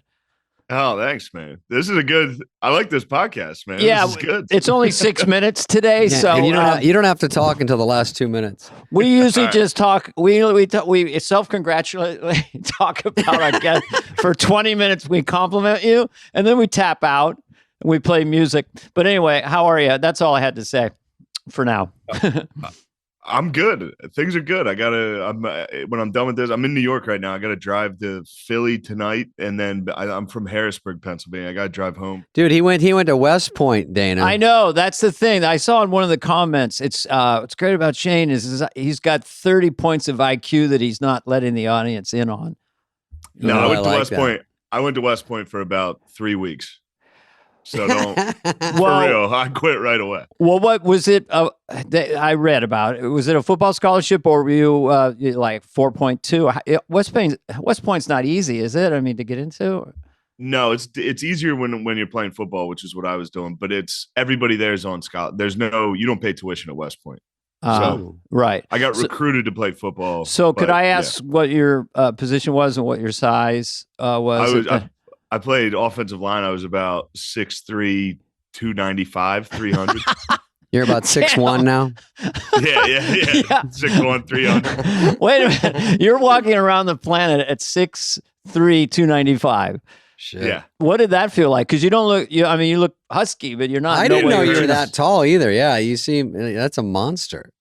Yeah, it hurts physically. It hurts to be that big, dude. Well, it's like even though you hold the mic, you're so tall, you have to kind of lean down to it, right? You feel like even though you could bring it up, you still have to get down to it, kind of, right? It's sort of a stylistic thing, but it's very. Him and Kevin Nealon have to get down to the mic, even if they're holding it. They just show how tall they are. It's so it's too tall.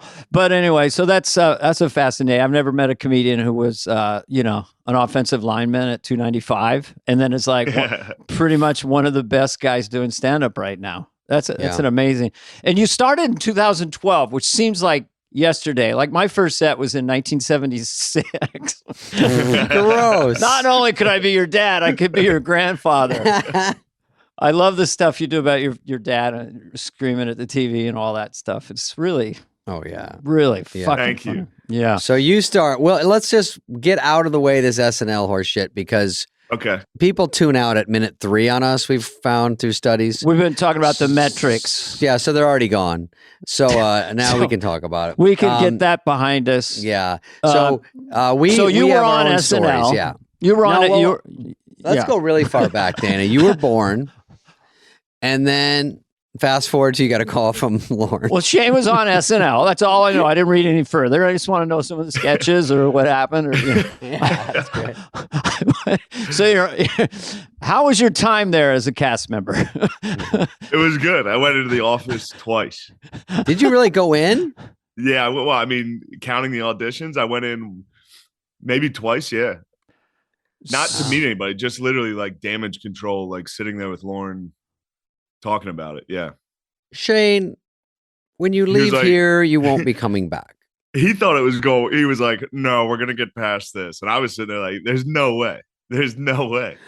Oh, he actually took that tack. That's interesting that maybe he thought it would, he's obviously in a controversial business of comedy and that show has always gotten in trouble. So that's sort of interesting about your story is that what does it take in this day and age to go too far in their eyes? And I guess you did, but that's the opinion. But two things that are interesting.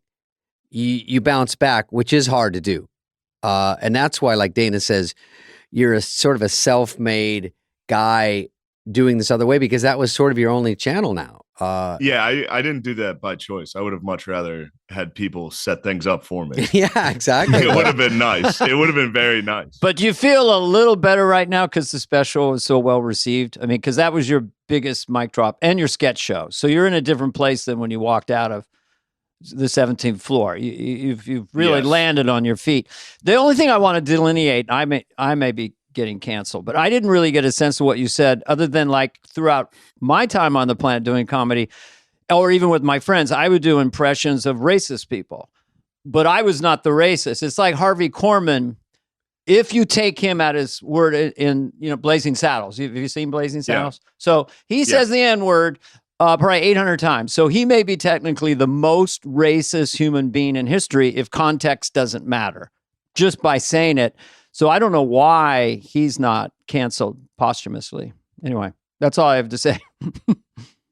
Yeah, I mean, I could have done the impression a little better. Make it a little more obvious it was an impression, but yeah, I don't know. Right. I just thought you were doing a white racist guy, being very That was my impression of your impression. Yeah, I was doing an impression of myself.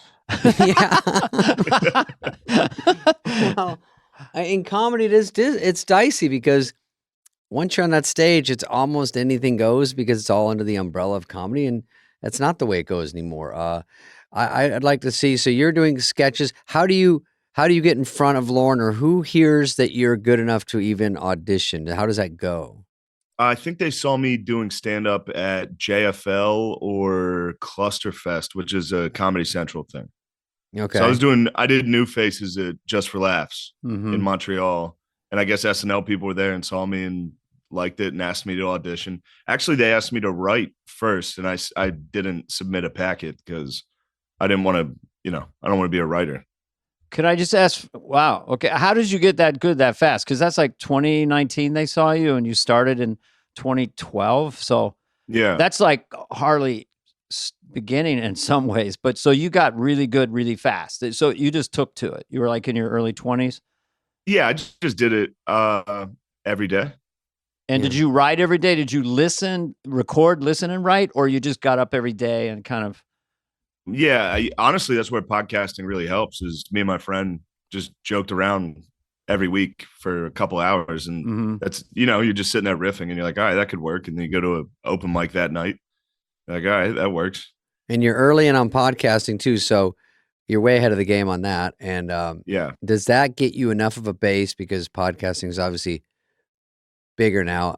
Dana and I have been assigned to do this one, and so through jury duty, we get points for this on my Amex card. So so you do that, and then it gets you enough of a bubbling audience to go to Just your for Laughs. shows. What and was stuff your first big one? Yeah, Montreal, the Just for Laughs. Was that a big deal at the time to be asked? Oh yeah. Okay. I wanted New Faces very bad. Yeah. And that really, really launches people, that show, if you kill. Yeah. And some it doesn't, which is worse, right? They go and nothing happens. Well, they book a lot of people that aren't good. So if you're like, I'd been doing stand-up for 10 years when they booked me. So it was like some of those people that they book for New Faces are like literally like 2 years in. I was like, some of them are like 20 years old. It's like 30. open mic faces. Yeah, it really is. Yeah, if you're not Eddie Murphy or something, it's a disfavor when they put people on when they're not ready. Yeah. Well, Shane, when I did just to keep interrupting you, when I did HBO, we had a young comedian special. HBO Young Comedians, hosted by Dennis Miller, who was one of my favorites at the time. So they do that, and that was sort of the only game in town. But on TV, it was sort of equivalent to what you're saying. And they had like the young comedians, but I always joke it's like Richard Belzer and people, and I'm like, wait, I'm actually a young comedian. Can I be on this?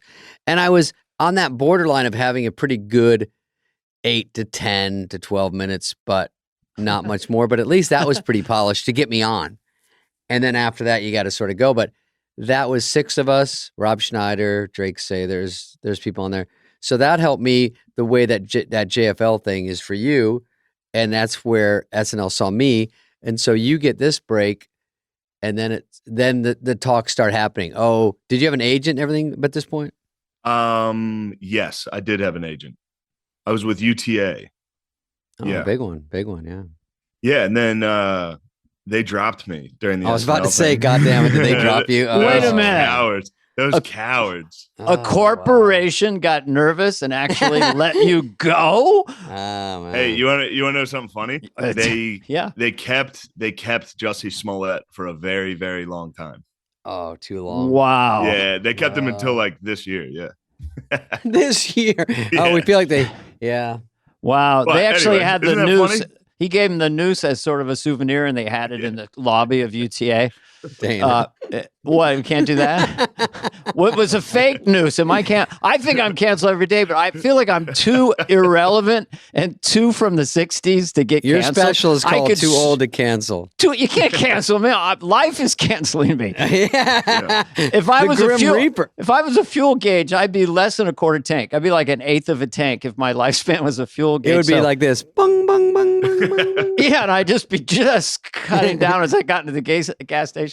But anyway, so you blow up. Do you remember what were you feeling then? Like it seemed like you were on a rocket ship in a way. Oh, you kill it just for laughs? No, it wasn't a rocket. I was well, you killed in Montreal. That's what I heard. Anyway. Yes, that was good. Yes, I did well there, and then I mean, it wasn't like crazy. I just started like headlining, but then yes, there was a lot of offers quick, including SNL was like right away. SNL was okay.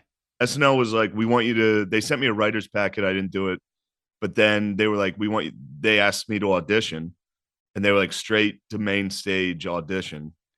So eighth floor, right on the tongue where they do the where the monologue. Yeah, monologue. Right, Dana, where they the monologue is. Yeah, and there's 20 people in the audience. Go ahead. Yeah, it was one of those things where I was like, I'm never gonna get this. SNL, they're not gonna I'm not that type of guy right now where SNL is. And I figured there's no chance. And I was not nervous. I was sitting in the green room. You know how they make you wait for like 2 hours, I guess to kind of like rattle you. I didn't care. Lauren, I think does. I've never talked to him about it, but I do think he likes to kind of rattle people around that situation just to see if they can handle when the red light goes on without, shitting themselves. So you go on, you're so loose because you don't give a shit. You think okay, you got nervous. I thought I didn't care until you walk through that tunnel and you see the stage, and then I was like, oh fuck, like, oh, this is it. And as soon as I was so nervous, the mic was shaking, so I had to like put it against my chin to do the set. I've gotten a shaky hand before. It's tough. It's embarrassing. It catches you off guard. You're like, am I shaking? Yeah. Well, you hold it with both hands then, maybe, right? True. No, that makes sense. I should have. Could you see Lauren's face when you were up there? Yeah, but just kind of a shadow. Yes. Sometimes Dana smoke coming up like Dana. When I was there, he holds a flashlight under his chin in the dark and makes sounds like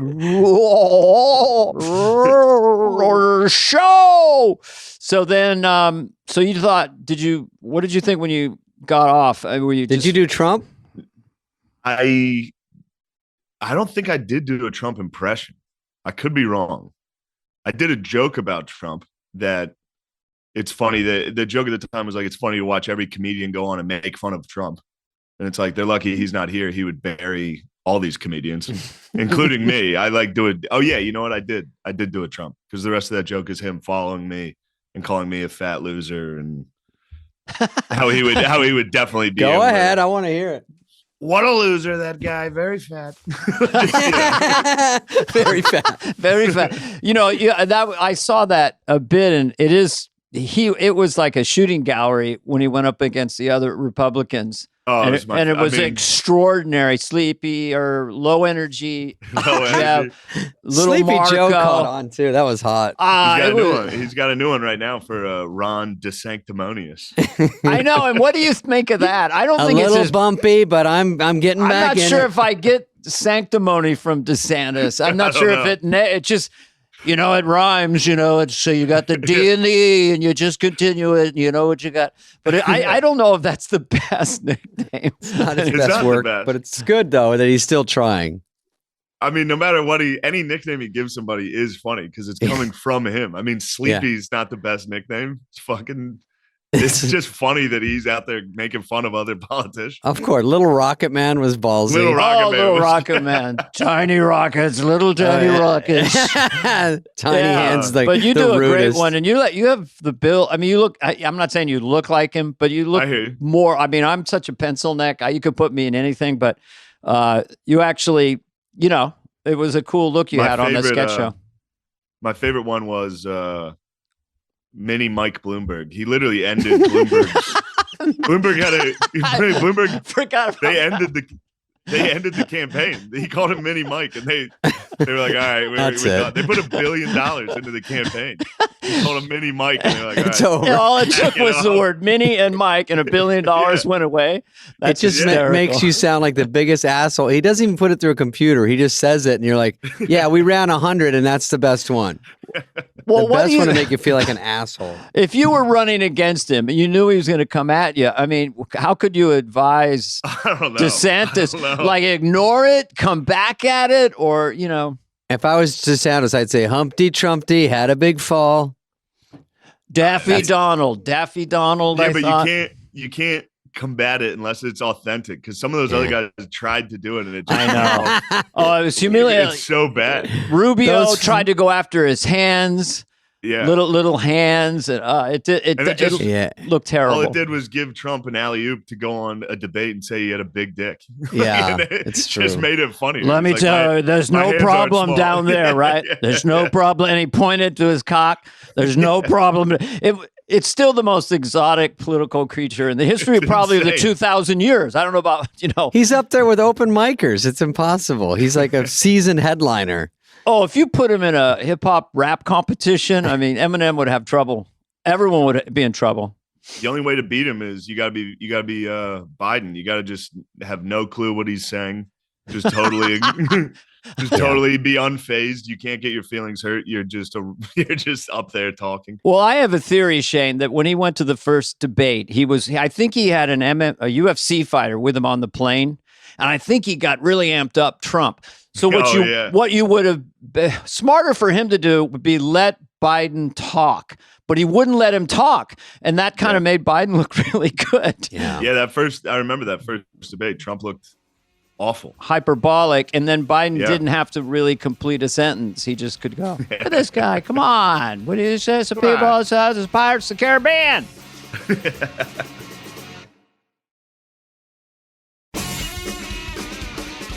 Oh, let's go back, Dana. So he does audition. No real impressions. Yeah. Nervous. A little bit of Trump. Mic on chin. You do probably 8 minutes. I don't know how long you do. Yeah, I think it was only like 5. Okay. Smattering of applause, I'm guessing. Thank you. Actually, they were laughing the whole time. Oh, great. So it was in my head that I was nervous because I ran into Michael Che that night at a club, and he was like, he was like, you killed it.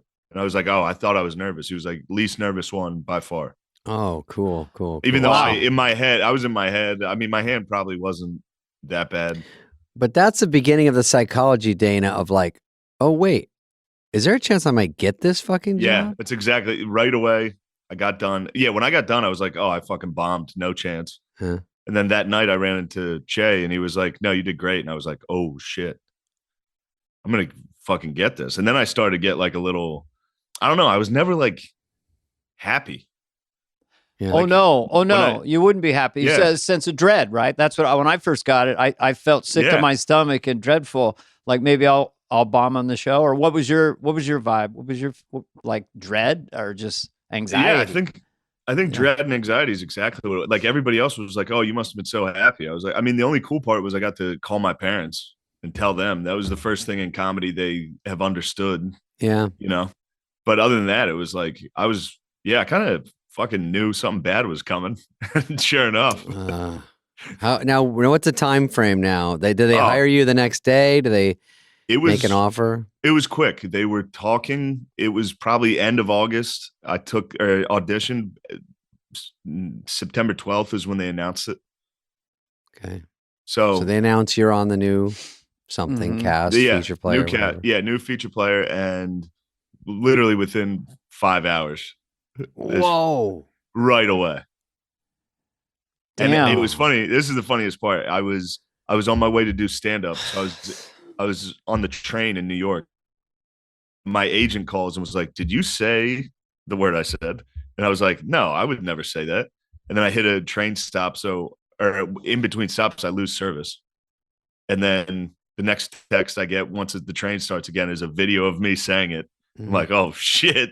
And then I'm like, it'll be all right. And then the next stop is like, CNN. It's like, oh shit. Oh boy. Next stop. Yeah. Well, maybe I, in passing, a little utterance.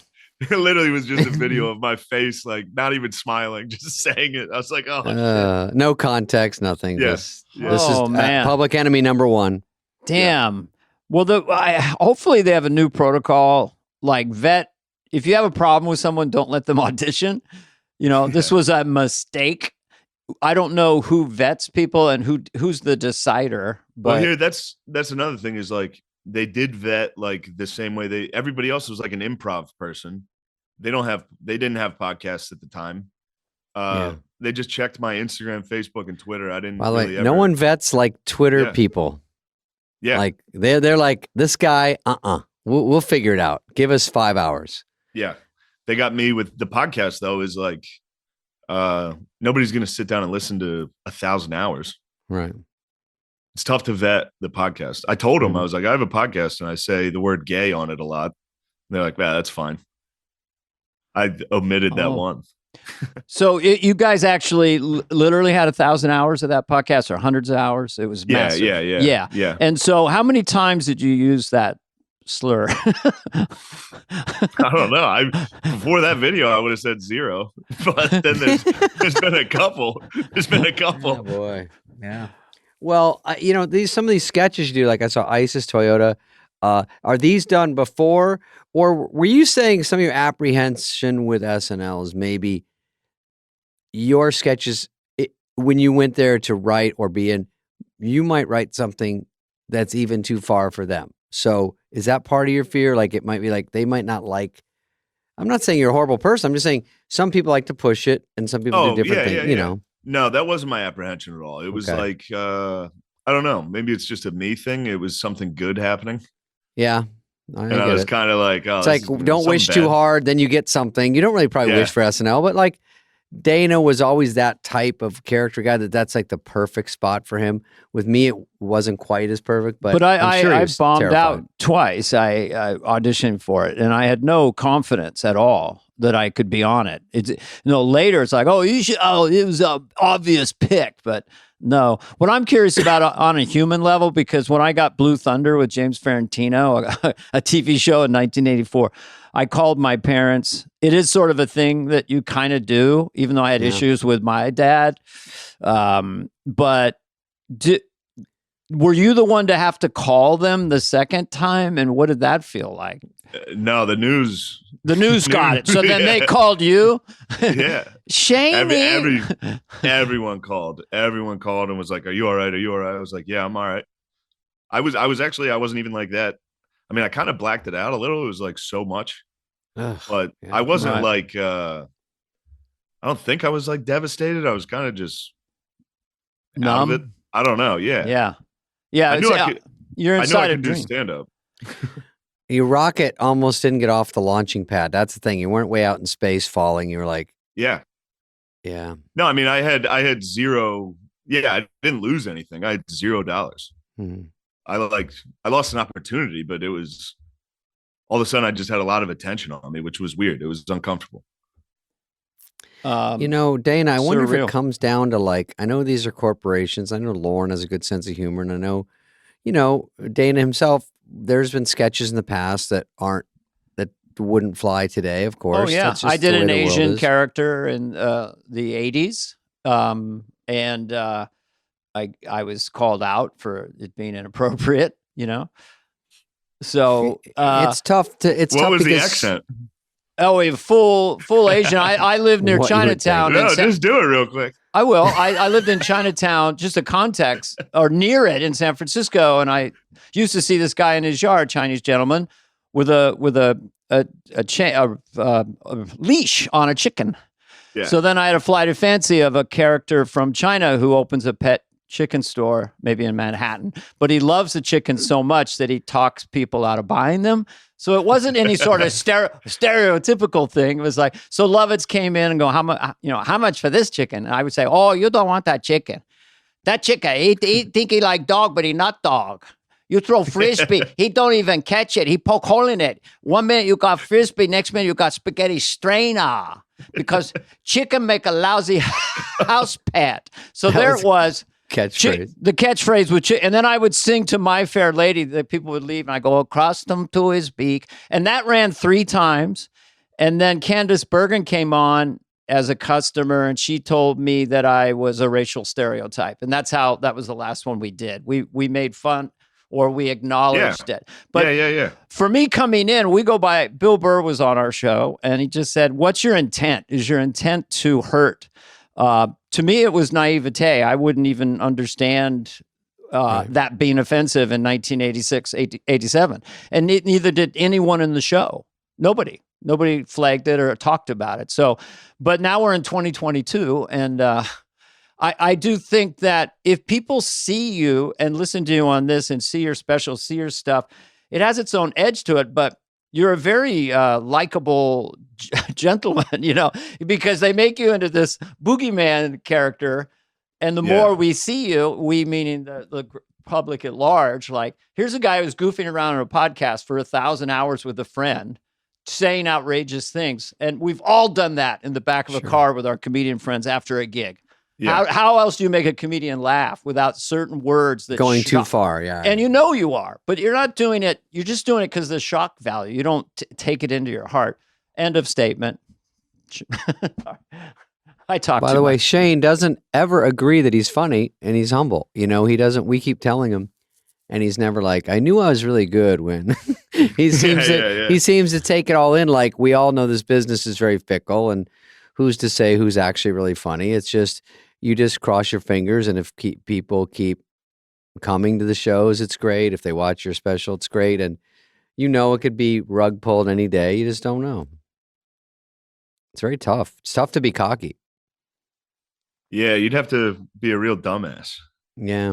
I mean, I hear you on Rogan a lot. Now, when you go on Rogan a lot, I think you do. Yeah. I think it's cool that Joe has this huge place and he still invites all his buddies on and they just laugh. And I think it just sounds like fun. And that always probably unintentionally gives you a bump somewhere either. Oh, it's huge. It's huge. Yeah. Rogan's show. Yeah. And it's also, I think, you know, I don't want to speak for him, but I think it's good for him. Like, he needs it too. He needs to well, it's fun. He's huge. Might be the most, he can't go outside. Well, he's the number one show kind of in the world. I mean, it's 70 million people. Forget podcasts. It's just show. He's bigger. Yeah, bigger than any television show, bigger than most movies as far as that audience. And so you're a regular on that. So yeah, I guess your club dates just lines around the block. Yeah, it's very good. That's awesome. But yeah, I think Rogan, I mean, he always has his friends on. He always keeps his friends around. Like, probably keeps him sane. I'm sure it does. Sandler's like that. Sandler's pretty big up there. And, you know, he just did a tour and he's like, can you come out for a week and just come on stage or come at the beginning and then we'll sing a song together, just because it's probably not quite as fun as it used to be in a weird way. And Rogan there must be so much responsibility in a weird way that he suddenly has, that he didn't even want. And now he has all these interesting people on and then he has interesting comics. You guys all come on and bullshit. And it's just fun for him and the audience, I would imagine. Yeah. I knew, where were you? You were just with Sandler, right? I just went out. Yeah. We just did some in the Southeast. I was with Adam Egget. Oh yeah. He told me you were doing drunk. We were drunk, and I was like, "Text Sandler, dude. Do it. That'll be cool." And he texted. He said, "Spade's on stage." And he said, "Yeah, I'm fucking bombing. I'm sure." Yeah. He was talking shit. Yeah, of course. Yeah, it's a little quiet in there. No, it is fun in the arena. Yeah, it's fun. Schneider was there. I think Apatow did a few. I think Conan's doing a few. He just Swartzen. And I just met him. Swartzen came to my show I was in Florida. Yeah, don't buy his bullshit. Just met him for the first time. He's wild. Yeah, he's funny. Yeah, he's a great dude. So we all sort of are in that sort of world too. So, that's fun. It's all fun with the comedian buddies and that's great. You have a place to go screw off. I mean, now you obviously do stand up. And what are your thoughts about, like, Theo is big. Theo and I are writing a movie and he's big on, why don't we just put it on YouTube? I'm like, I think what we're finding is a special is easier because you're only you, And when you're a movie, there's guild problems and there's everyone needs to get paid a certain amount. And then just the idea of fun, throw it on YouTube. It got very complicated very fast. So yeah, we might go more conventional way, but I do like the idea of what you're doing and things like that, because your special, was it Cave in the Creek? What's it called? Yeah, it's at the Creek in the Cave. It was just live in Austin. Yeah, pretty lo-fi. Yeah. Show a few people coming in, getting a couple 7 and 7s and sit down and have a drink, and you just come out in a t-shirt and I love it. Dana wishes he did that, right? Well, Dana? I've done 3 shitty specials, and hold your applause. Only because you're working out in the clubs, and I usually do little characters and sketches. I'm in a little club, and I'm just on this roll and the rhythm and everything. And then you go in the big room, and the air conditioner breaks the first night, so they can't use it. And then the second night, there's like 9 cameras. So then because they have all those angles, you're like watching a special, bam, as if you're a flying seat. You'd fly into the guy's face. Then you go way to the back. You're like whipped around. And it just soaks all the funniness out of it. So when I saw yours, I'm like, okay, this is organically Shots so clean, so simple. Just like you're sitting in a club watching that. And you're laughing your ass off with it. There's no remix. You don't even hear the audience that much. You see them a little bit, but you're killing. So I think that's just the way stand-up should be done. But of course, people want you to play arenas because then you'll be booked in arenas and old Jed's a millionaire. But yeah, that had a magic to it of a guy showing up just at a club in Austin. And that's my You're also fighting your way back. And you know, the audience sometimes is aware of cameras. It's nothing like the night before when you killed a club and you're practicing for it. Then you come in and it's lit and they're like, those are camera seats. No one can sit there. And then there's a fucking jib going to swing in front of them. And people like, how do I act? I'm in the audience. What if they show me? I had masks in mine. Everyone had a fucking mask. I was like, oh, I didn't even know it. Oh. And I'm like, God, because my opener was on and he was doing okay. And I go, oh, don't give me a tough crowd tonight. And when he got off, he goes, oh, they all have N95s. I go, oh my God, that's right. That's fucking terrible. I know. And all the cameras, the trucks are there. You don't get another shot at it. That's terrible. I know. And Sandler did like 200 shows, not 200, but we were filming when Sandler was doing his special. We were just filming each night because he has the means. He just took the money he got and put it right in the special and said, I'll film this night. I'll film that night. I'm going to go in the alley and shoot a piece there. I'm going to go to a tiny club. And then it just really fun because it's a whole like thought out. It's like a big show, that's different. And he doesn't know he's shooting a special. Like when I was doing it behind my eyes and I'll see people, I can tell that they know they're shooting their special. So there's that little bit of tension in the eyes. But Adam did so many nights that he's just fucking around. But did you shoot more than one night at that club? No, that was one. That was basically, there was 2 shows one night. Yeah. That, for the people at home, that's the standard. 2 shows, one night. First one's usually not as good, and then they say it's good, and then the second one you actually do good, and then they go, we'll use all that. But it's like, your next one, if you went to a bigger room and you went with Netflix, would be like, are you ready to rock? Well, Are you getting that now? Yeah, that's the thing right now. Is I'm about to do a theater tour coming up, and it's like I think I want to record the next special I do. I want to do in a club again. Yeah, I don't know. I mean, I'm just not used to theaters at all. I've never, so maybe I'll like them, but right now a club,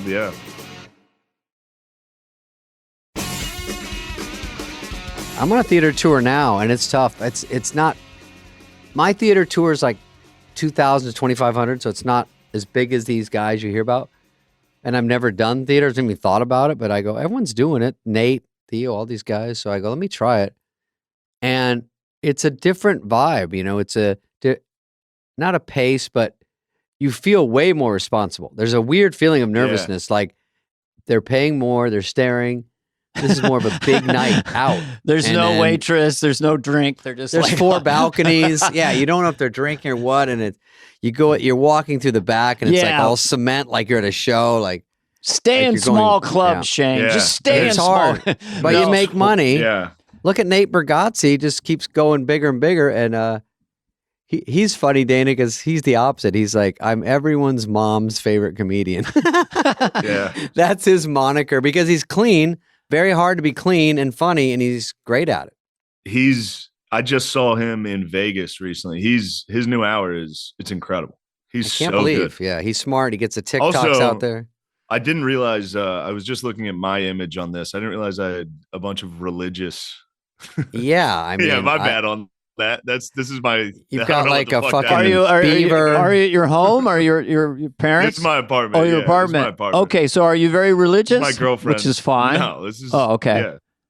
Who's that guy in that painting? What's happening there? That's actually mine. That's sick. That's Father. That's Father Corby. He's blessing the Irish Brigade at the Battle of Gettysburg. Ooh, oh, sick. And I'm Irish. He became the president of Notre Dame. I like Notre Dame football. Wow. Good stuff, guys. That's podcasting. Jesus Christ. Could I make a comment about your skills, your skill set, since we talked about that other guy, Gabe Pagurzi? What's his name? No, sorry. He's great. Nate. I know it. Nate, I've been compared to Louis. I think it's because you are able to land really.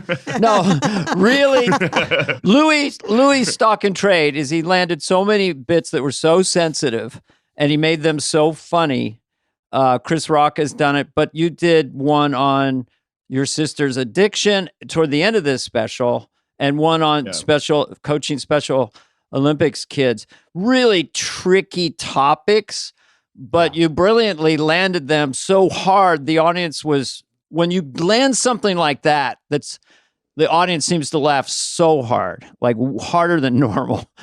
Especially the Special Olympics stuff at the end with the Hooters thing. It's just like, it's just very difficult. I mean, do you have to vet those?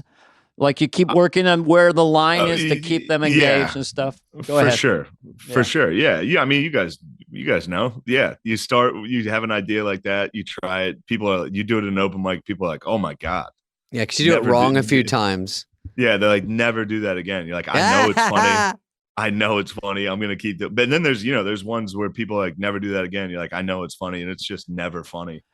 And you can't find a way. Well, really keep doing it. Yeah. There are certain topics that are a little tough, Yeah. I feel weird because I can't do, like, I'm the worst case scenario. Like, I'm white, supposedly rich, I'm male, and I'm old. It's like every complaint is coming my way. Yeah. Like I'm an inbox of like everyone's anger and hate. Yeah. It all goes back to me. And I can't even do jokes like you want to go, hey, I want to see Hamilton, but I'm waiting for an all-white cast. They're like, that's not funny. There's no jokes left for me because when do you that is funny.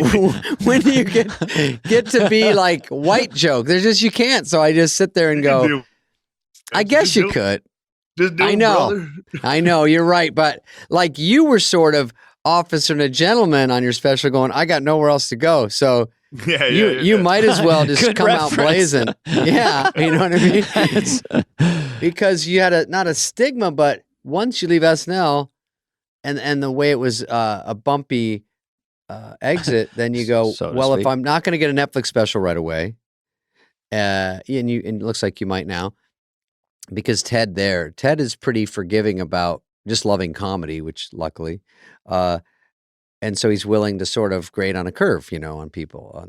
So I would think, but so you go to do a lo-fi special, and I like that. And there's some people pulling for you, there's some people going, shit, man, some people get a second chance. Does he, Yes, I think Does he deserve it? Like, that's the world. Do you deserve it? Yeah. Well, that's the one of, I don't know. Yeah. That's an unfortunate thing to have, is like, do I deserve a chance? And other people decide that shit. And it's like, that sucks. That's one of the negative things. Cause when you get like canceled or however you want to fucking say it, consequence. People are like, look at him. He's fine.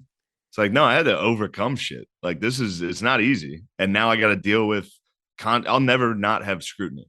It'll always be, remember that thing. And then, you know how that is. Sure. But it's also, I'm always watching for the corporations when they drop. If the cancel thing starts to happen, and then the corporations, it's like a hot oven. They don't need it. And so they start, and then the agents fire and everyone's let go like that. Dominoes. But the public, there's a mass audience that's not as sensitive as this other part of the audience and don't take off-color jokes at face value that's proving something nefarious about the person saying it. So it's a big audience. It's when it comes to the corporate, I mean, it's just money. Like if Chappelle had said what I said, there'd be no problem. If Louis or anybody had said, just if that was the only thing they ever said bad, it'd be fine. I had nothing behind me. There was no like, oh, this guy's funny. All they had was that clip. Right. I guess what I'm trying to say is, like, once you get more fans, once you get more all this, if you're worth something, they'll keep you. They don't give a fuck. They don't have morals. Oh no. Then once it turns, then we always loved him. Then they'll jump. I will predict, and Ted's a friend of ours. If you want it, you can. Netflix has morals. Netflix is great. Well, they've kept Chappelle under a lot of firestorms. I think that the more you keep going, you just go the opposite. Like, you just come out and do kick-ass specials, and you're just doing great on Rogan, and so then it just, Lauren, that'd be a Lauren thing. Things that seem so will never go away. They just sort of tend to fade over time. And then there's just this other part. There's always going to be people digging something up, but I think it's such a small percentage I like to make predictions. I predict you will go to 12,000 seaters within 2 years. Jeez, don't do that. I predicted it for Louis when he was on my he'll be show. out of the business, so we'll meet in the middle somewhere. 1997, I said to Louis, "You will headline Madison Square Garden 5 nights in a row." You didn't say that, did you? He took a swing at me. No, he was my head writer of my show. Always an amazing guy, but he's back out there. Yeah, he's a genius. Oh wait, I want to ask Shane about. We won't keep you all day, Shane, but no. What about? Oh, so you're obviously, I think you're a fan of Norm MacDonald, and then he called you, right? Yeah. That's fucking cool. It was right. It was all in the same like weekend. So it was very surreal. It was like no one knew who I was. And then I'm on the phone with Louis and Norm and all these guys. But yeah, Norm was exactly who I thought he'd be, which was cool.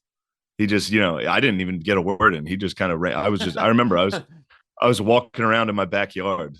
And he was going. He was going all about like the state of comedy and how everything is. And it was cool. It was cool to, get to talk to him. Like the other guy that got let go. Yeah. And SNL, remember Dana? Why was it? Oh, it was of course. OJ. I thought he said F-U-C-K word, but. A lot of OJ stuff. OJ. Yeah, OJ's a real nice guy, except like he likes to kill people, No, you know what? So OJ's not guilty now, Dana. Now who's laughing? He's got a book out. But yeah, there's only one Norm, and he had a rhythm to him and a way of speaking. It was so unique. I had a couple long phone calls with him too that were just fascinating because he goes all over the place. Yeah. You gotta, a guy buries $10,000 and wants to leave it to their relatives 100 years later. It's hardly worth anything, right? But if the guy bought a house, it'd be worth like $5 million. It's just all the stuff like that. Whenever I'm with Adam Egget, that's usually what we talk about the whole time. Norm is he's in love. Yeah. He's in love with Norm. I always go, that's enough. I don't know. I'm with him. I think Norm's incredible. We were on Lights Out, and he was putting together a podcast. Norm, he's always on the phone for 2 hours. I go, let's get your head in the game, guys. Like, it's Norm. I go, woo. That is how he talks, dude. He is a little bitch. He's such a little bitch. I don't know. I knew a guy, Larry Bubbles Brown, that opened for Norm a lot and loved Norm, Larry Bubbles Brown. And he said Norm would just get on a run and he'd just walk rooms. San Jose Improv, it's like a 400-seater. And he's just working down on some disease or somebody or something. And the guy, and they just slowly start leaving. He just walks a room and he just keeps going. So he was notorious. And also, what did he say, brilliant. Dana, about fighting cancer? He goes, the battle. It's a draw. Yeah. I see a guy. Die, and the cancer dies. I'd say that's a draw. He said, I saw a guy, he said he's putting up a big fight, I saw a guy in bed, just watching television. I didn't see him fighting very much, Yeah, he was watching Matlock. But yeah, he was a genius. We're such a weirdo when we're on the road with two geniuses. We did Sandler tour the last time, and it was more of us. But when Norm, he wouldn't sleep at night, so we'd go up to the in the elevator on our floor. Then he goes, "You want to come in and hang out?" And I go, because I'm the biggest pussy of the whole group. I go, "Norm, it's midnight. We got to get up and fly." We'll order food. I go, no. And I go, I'm just going to go take a tub and go to bed. He goes, you can take a tub in here and then we'll talk. I go, through the door or you're coming in? He goes, it's up to you. It's very. I go, I think I'm just going to go in my room. He goes, your loss. And that's every night. Every night I walk by and we walk up. Are you coming in? I go, Norm, I don't know what's going on. I don't know. Now, Adam told me a story and I don't want to be telling tales out of school here, but telling tales. It was you guys were on a plane. I think it was a private jet and Norm was sitting there. Oh no, yeah. This one? Do you remember this? Yes. You tell me if it's no. You tell it and I'll tell you if it's even. So this is what I think. Now I'm hearing it from Adam. I think you were like standing up and I guess your crotch was like right in Norm's face. I forget exactly, but he was like, hey, like, get your dick out of my face. I'm trying to sleep. And then he was like, oh, yeah. Open his mouth. No, maybe I fucked that up. He said, There was 2 chairs facing the 2 in the back of the plane. Yeah, see? Yeah, So you tell it. it's 2 other, so 2 or 2, and then we all just stand and bullshit. And so I'm leaning against his chair, and he goes, "Hey, Spade, do you mind not having your dick right next to my fucking mouth while you're talking?" And I go, "Oh, sorry." And I lean back. And then he goes, "By the way, if I fall asleep, you better not take that hot, juicy, hard cock and stuff it in my mouth." And then he tilts his head back and closes his eyes and opens his mouth. And everyone stares at him. And then we all laugh. I don't know if I can tell that. That's why I never told that. We don't Wow, that know. story's incredible. I know, it's funny. It's Our funny to baby us. We all boomer laugh. fans will No we're- one's gonna be offended by that. That's fucking great.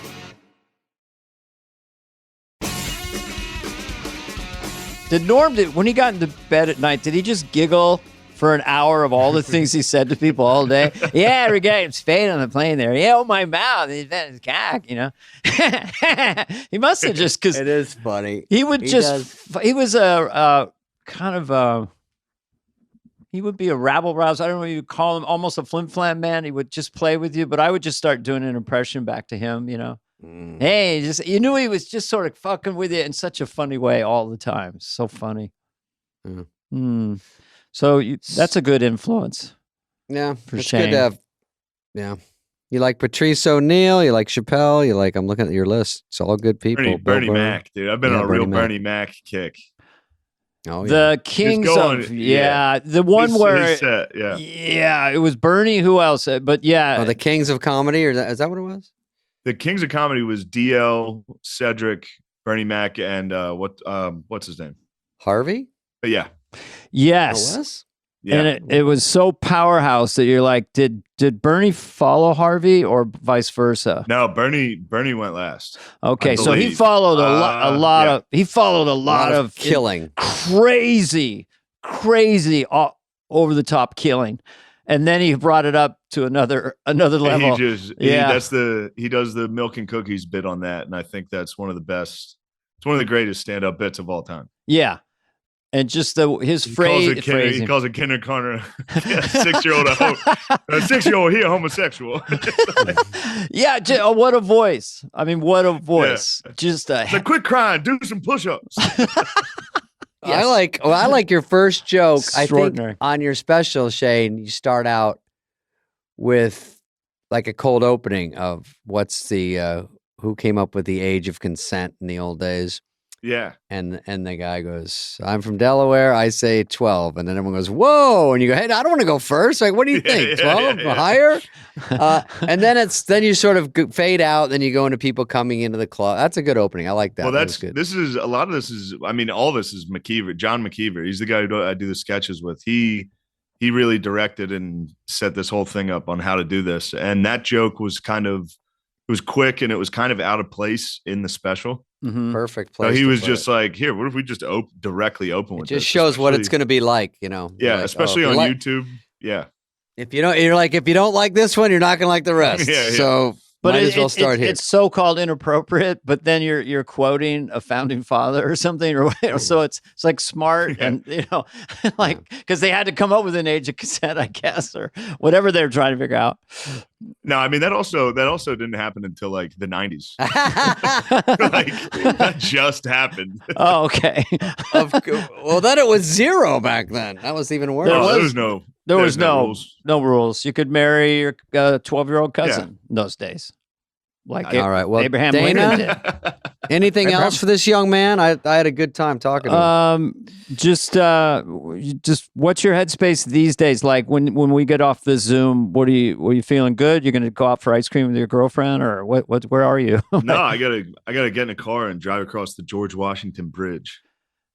to That's gonna go suck. to New York, to go to Pennsylvania. Oh, Get out of New Pennsylvania. York. Okay. Oh, that's right. Yeah. I played Parks Casino I like a did that month one. ago. And before I went out, they go, "Hey, this is Buck County. This is Trump country." Bucks County. Yeah. So I just took my glasses off, squinted my eyes, and walked around as Biden. And it was like the Beatles had landed. They were just, it was just like, "Hey, this people's on," and really tight hip flexors, shaking hands with invisible people. It was like a 2-minute pantomime. I mean, Conservative crowds are a little easier. I don't know why that is. Well, that's but for me, see, anyway. I run into this thing where I'm like, I don't know, I get weird about it because I was just in Florida and they were all Trump. Like, so then it's too far in a way. Then. Yeah, the second, like, because it's fun to do these jokes in New York where everyone gets upset. Yeah, like if you go on stage and say Trump's the man, it's funny. In Manhattan, it's funny. Yeah. In Florida, they're like, yeah. And it's they're taking it serious like it's a rally then. Yeah. Yeah, it's like, fuck, that's not what I want. I want this to be funny. Yeah. Good Lord. Yeah. Well, so much fun looking at your stuff these last couple days. And you're going to be fine. I don't know. What am I supposed to say? He already landed on his feet. He's all right. But it's good. We'll look forward to seeing you in person, bud. Yeah, me too, man. You guys are awesome. I'm a big fan. Thank you so much. Took him an hour to say that, Dana, but whatever. It's fine. I couldn't. You guys are talking all the time. I know. The compliments we give them. I probably talked a little too much. If they're real. I usually have podcast regret, and I go, "Why did I say that? Why didn't I let Shane finish that sentence?" That's exactly what happens. I do podcasts constantly, and there's not one podcast that I don't have immense anxiety after. Yeah, even if you're a guest, like, why did I interrupt him? Why didn't I say that? Why did I? What is that about? So you have it too? I'm glad. I mean, mine might be. I'm not alone. Mine might be from getting fucking destroyed for something I said on a podcast. Hey, wait a minute. I think I got something there. Yeah. I see where you're going. Yeah, that's could be from that time I got publicly crucified. Yeah. But it's part of it. Okay, man. Well, thanks, buddy. You guys rule. Thank you so much.